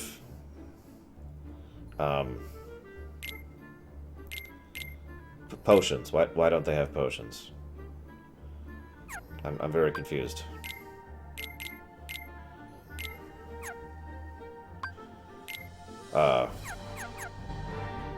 Anyways.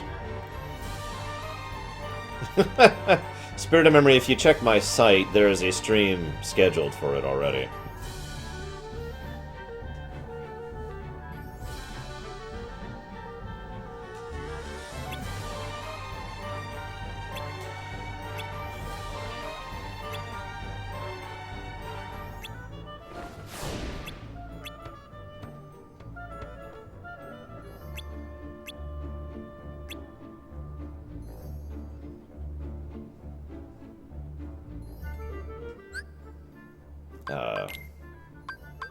Here we go. Okay. So, God, I'm like... Apparently I'm an idiot. So this is what I tend to do. I pretty much use them as potion bots. And that's their only purpose in existing, is potion botting. And usually something like that. And then I use my massive funds to buy those because I don't really need money for anything else in this entire game. And that's my usual strategy with that.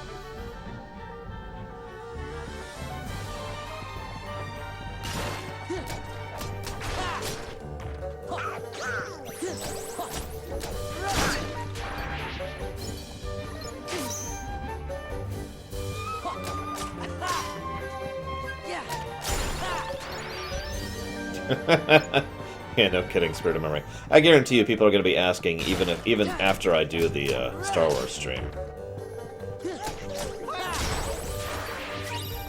Why, Lord of the Flame?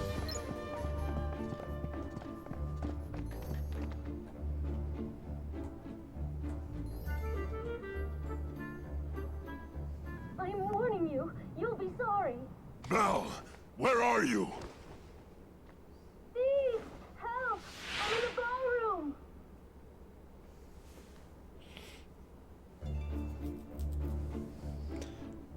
We'll see, Fulgen. Honestly, the video I've already put out pretty much gives my thoughts on that in a nutshell. That would be the Type 1 thing I was talking about in that video. Most likely, anyways.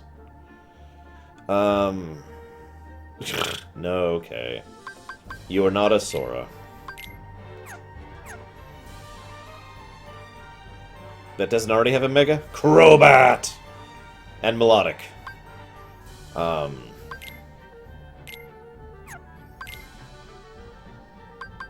Ah, there we go.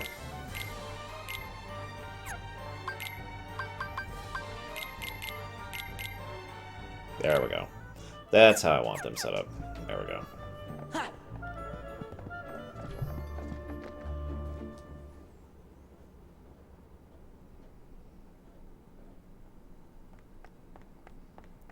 Disney's been picking and choosing what's canon now, is a more accurate way to put it.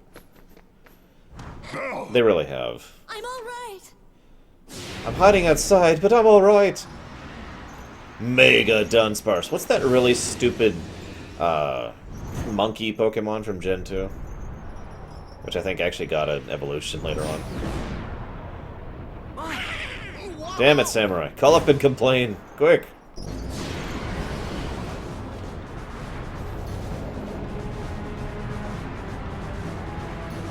So as ever, I like to play the Whose Heartless Is This game. I actually like to think that this Heartless isn't anybody's Heartless, because duh. But if you know, the rules were different and it wasn't for the fact that we know that Zexion's Heartless has already been defeated, I would totally say that this is Zexion's Heartless. It just fits his style so well, of the way he functions, you know?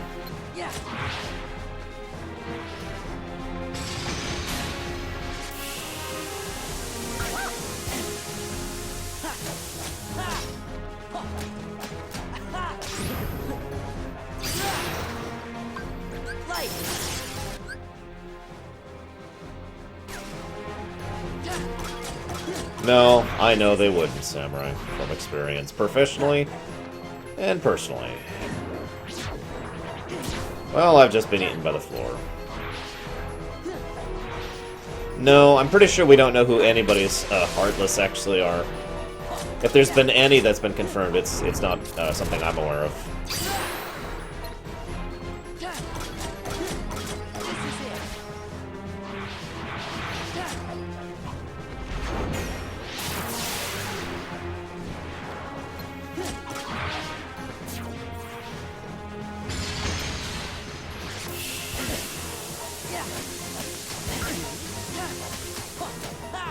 God, I hope not, Bragwin.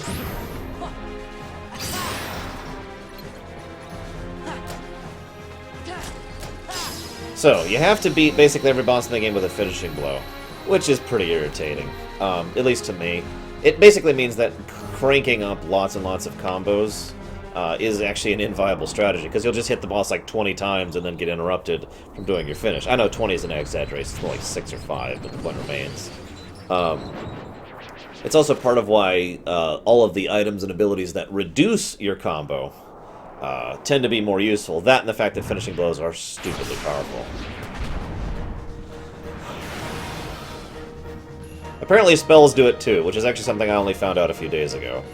You can tell I use magic a lot in boss fights.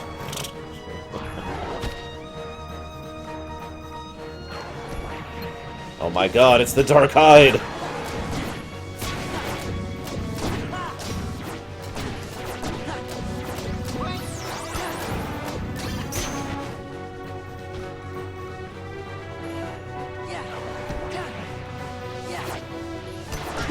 I actually have had a little bit of time to play Just Cause 3, not as much as I'd like, but, I mean, you know, I have a job too, you know? I will probably do a stream on it some other time. Into the walls. I love this. We grind him on the walls there. Except it doesn't really get across the impact of it, but it looks cool. What do you want from me?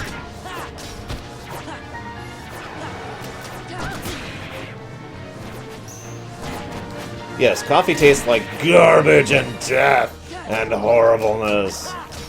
I think the implication, Titans, is that the Heartless has been unchained, more or less literally.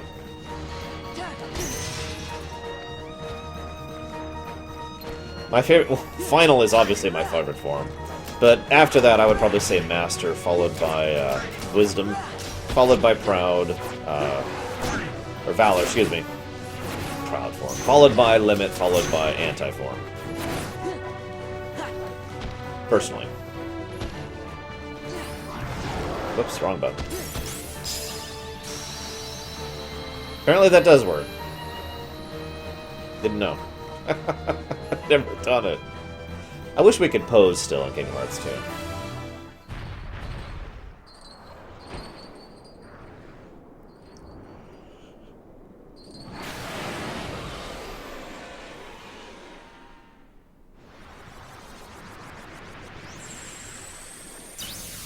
Also, forgive me for pointing this out, but the obvious implication here of this massive, monstrous, beastly Heartless, which actually transforms this otherwise beautiful castle into this horrible nightmare den. The symbolism there is a little bit too obvious. But there it is. Xaldin!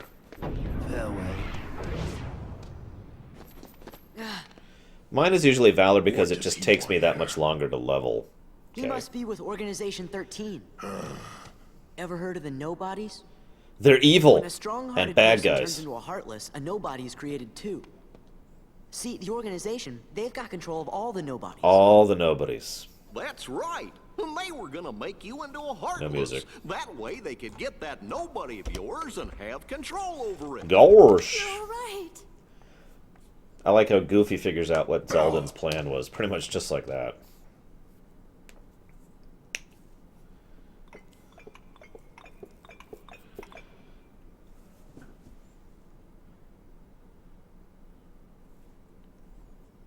Belle, I'm sorry. I wasn't myself. I hope I haven't done anything to hurt you. You get used to it after a while, Guitar Wizard. I get a lot of repeat questions on my shows. Forgive me. Sometimes I feel like I'm patterning because I tend to repeat myself a lot. Because I'll have someone, like, even in the same day. You might have changed a little. Even in the same day, I'll usually get the wish same you could question start 3 or 4 trusting me. times. You get used to it after a while. Oh, I am afraid time is running short. What do you mean? Remember the rose? Oh yeah, what's our poll results? Someone check our poll results. Precisely. You see, if the master can learn to love and earn love in return before the last petal falls, The spell will be broken. Really? You think he's gonna make it? We think so. Yup, I think you're right. I hope you're right. Oh my god, Nightbot. Really? Really, Nightbot?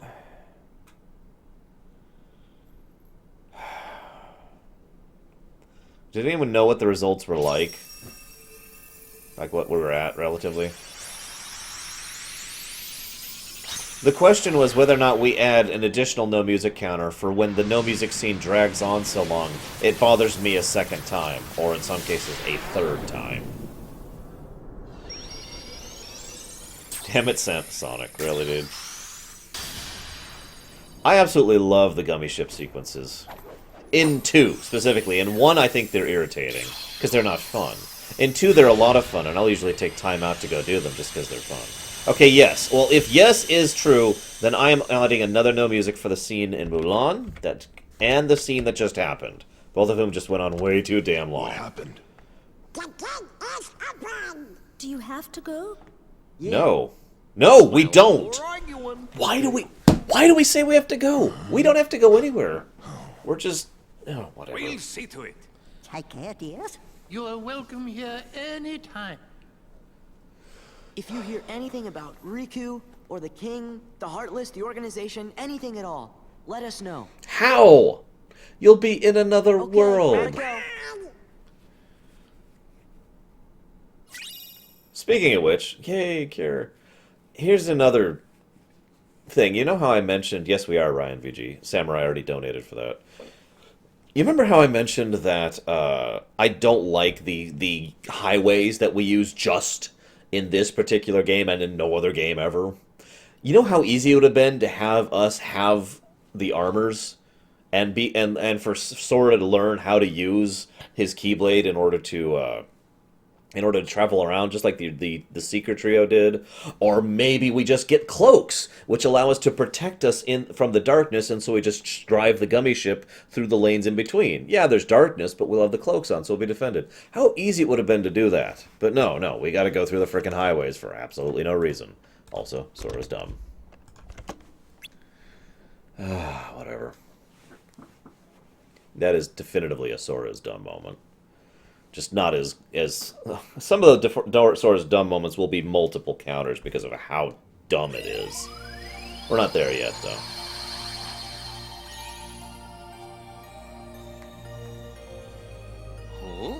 Oh? Hey, wait a minute.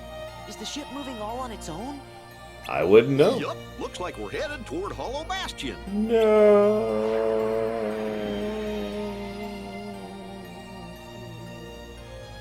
You could still have the Star Fox sections. Really. We're flying through the lanes in between, which are swarming with nobodies. In our Gummy ship. It's just we're protected from the darkness because we've got the cloaks on. It would also get rid of the need for that stupid animation, which I get really, really tired of. The okay, and then we do it, and there's a nuclear explosion, and then we unlock the next pathway. And I just get really tired of seeing it. I know we only see it like 8 times total, 10 times, something like that, but God, every time it's just like a dagger into my eyes. I know this isn't where my eyes are. So you think, anyways.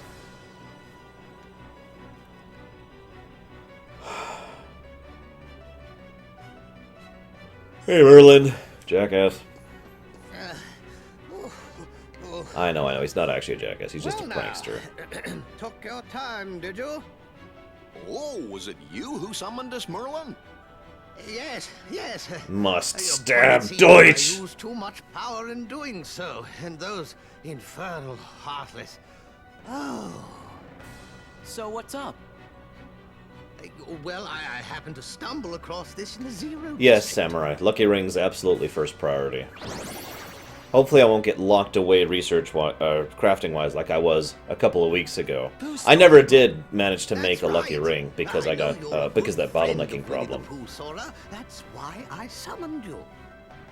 And when I did, I was attacked by the Heartless. Of course, I fought back with some rather powerful magic, but then I began to fear the book would be damaged, so oh, now, just a moment. Leon and the others need to hear this, too. I'd better go find them. Be back in a jiffy. You know, there's one scene that later on, I'll talk about it when we get there, but it's stupid ridiculous. We're in Disney Castle. Yeah. We go into the Gummy ship, fly over to Hollow Bastion, land, start talking, and immediately teleport back to Disney Castle. Most of you probably know the one I'm talking about. It's right before Timeless River. Not in a long time, Kelson, no. Not since I was in school.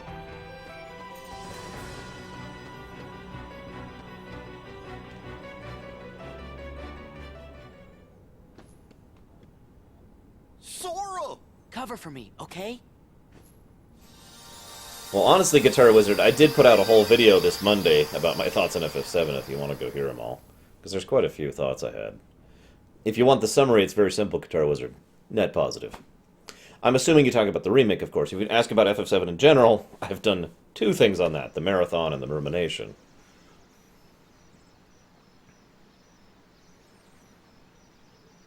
Damn it, I have to go free art. Yeah, whatever. I'm pretty sure you're right, Samurai. I wonder if Pooh's home. I think that's one of the reasons I need to do that puzzle, because there's going to be, there's the Xigbar fight, the Larxene fight, the Laxius fight, And those are the 3 relatively easy ones, so I get 3 that way, and then the 4th from the puzzle. I could be misremembering, though. So I kind of like this. So I'm playing this for the first time, and I'm like, sweet, Winnie the Pooh, and I love Winnie the Pooh, and I'm like, yeah, this is awesome. I'm glad you're liking him, Fulgen. More to come. We're going through the whole series, of course. So I'm like, yeah, this is great, because I'm sorry, I'm a huge Winnie the Pooh fan. I'm not even remotely ashamed of it. Yes. So I was super happy to be back here, even with the terrible minigames of the first game. And I'm like, alright, this is going to be great. This is it. Let's go talk to Pooh. Wait, actually, let's get our treasure first really quick. There's some good loot in the Winnie the Pooh sections this time around. Sure thing, Metrotech. If you donate 100 million billion gold dollars. Anyways, yeah, you know what I'm already referring to, Joke Random. So I'm like, yeah, this is great. Hey, Pooh Bear, how you doing? Finding enough honey lately? Oh, yes. In fact, I was just about to do my stoutness exercises. Yay. Would you like to join me, Sora? Hell yes. Sure, I'm game. And then this happens. And I was like, wait, what?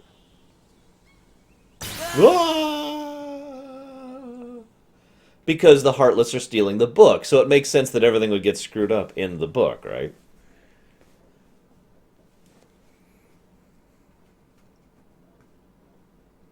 Yeah, I do need to grind for high jump, but I'll be doing that naturally.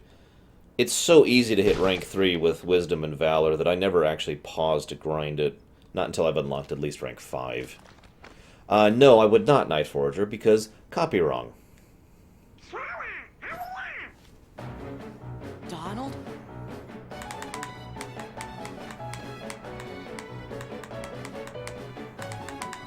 Please don't, Metrotech.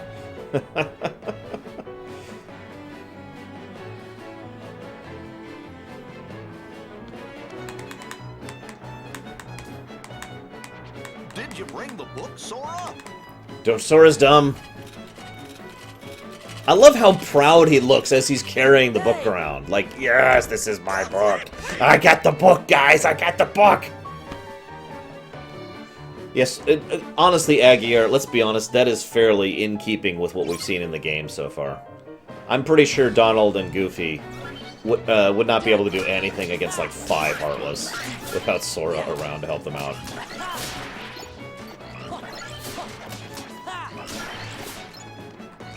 Keep in mind, they had the defenses of the town on their side, too, while they were doing this. I think something about the animation of how that soldier was carrying it is what makes it so funny looking. I got the book! I got the book! Now I will finally be able to read Winnie the Pooh! I actually already gave it one, Lord of the Flame, so yes. He definitely gets a being stupid counter for that one.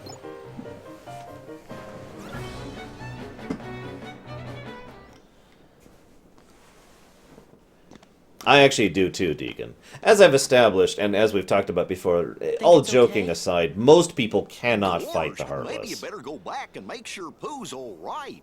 So you actually legitimately go around like this, Shadow? I got a textbook! I got a textbook! Great. Guys, you want to go back inside to do this? I mean... okay, whatever. I do like how even right there we can tell that pieces of the book are now gone.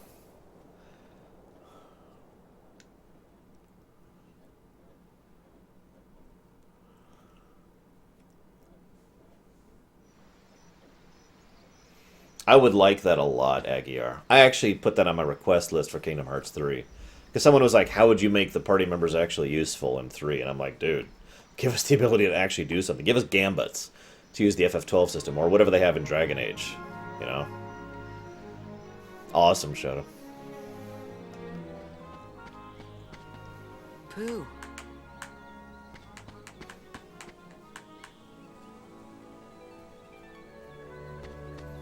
It's okay, Pooh's okay, guys. Everything's totally cool. Except Pooh has forgotten so all of glad his you're friends, okay, including Sora. And I'm glad you came to visit. The parallels But here you are see, so obvious, I don't even know what to was say just about to it. begin my stoutness exercises. Perhaps we could visit a bit later. Somebody I don't know.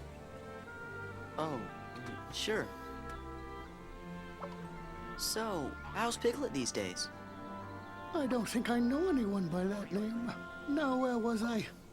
Oh, yes, my stoutness exercises.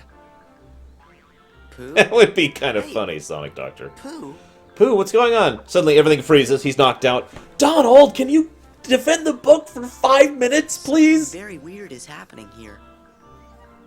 Maybe I better go back and ask Merlin about this. But yeah, there's actually quite a few things they could do to make party members actually useful in Kingdom Hearts 3. If you ask me to put numbers on it, I would say they're not going to do any of them. Oh, gotcha, Guitar Wizard. Sorry, I'm a little out of it. My bad. Lord knows I do get me some repeat questions. That's another problem. Sometimes the questions blur, so I don't remember who's asked me, you know. Why would he? Green, it's totally not his fault.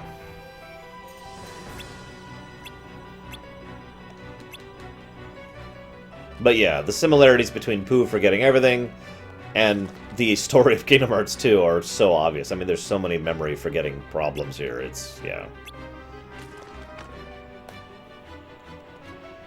Donald's new purpose is to... he absorbs health orbs, so you don't get them. So he's actively, negatively affecting your gameplay experience.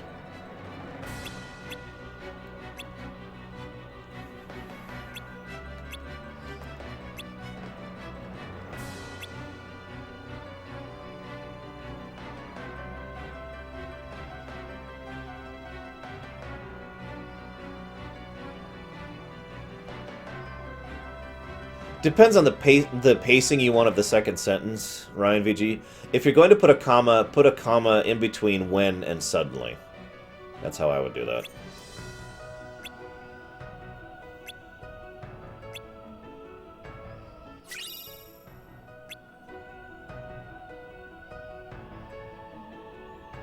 Fair enough, Samurai. Speaking of which, I actually have a cure final. Oh, for God's sakes, yes, that's great.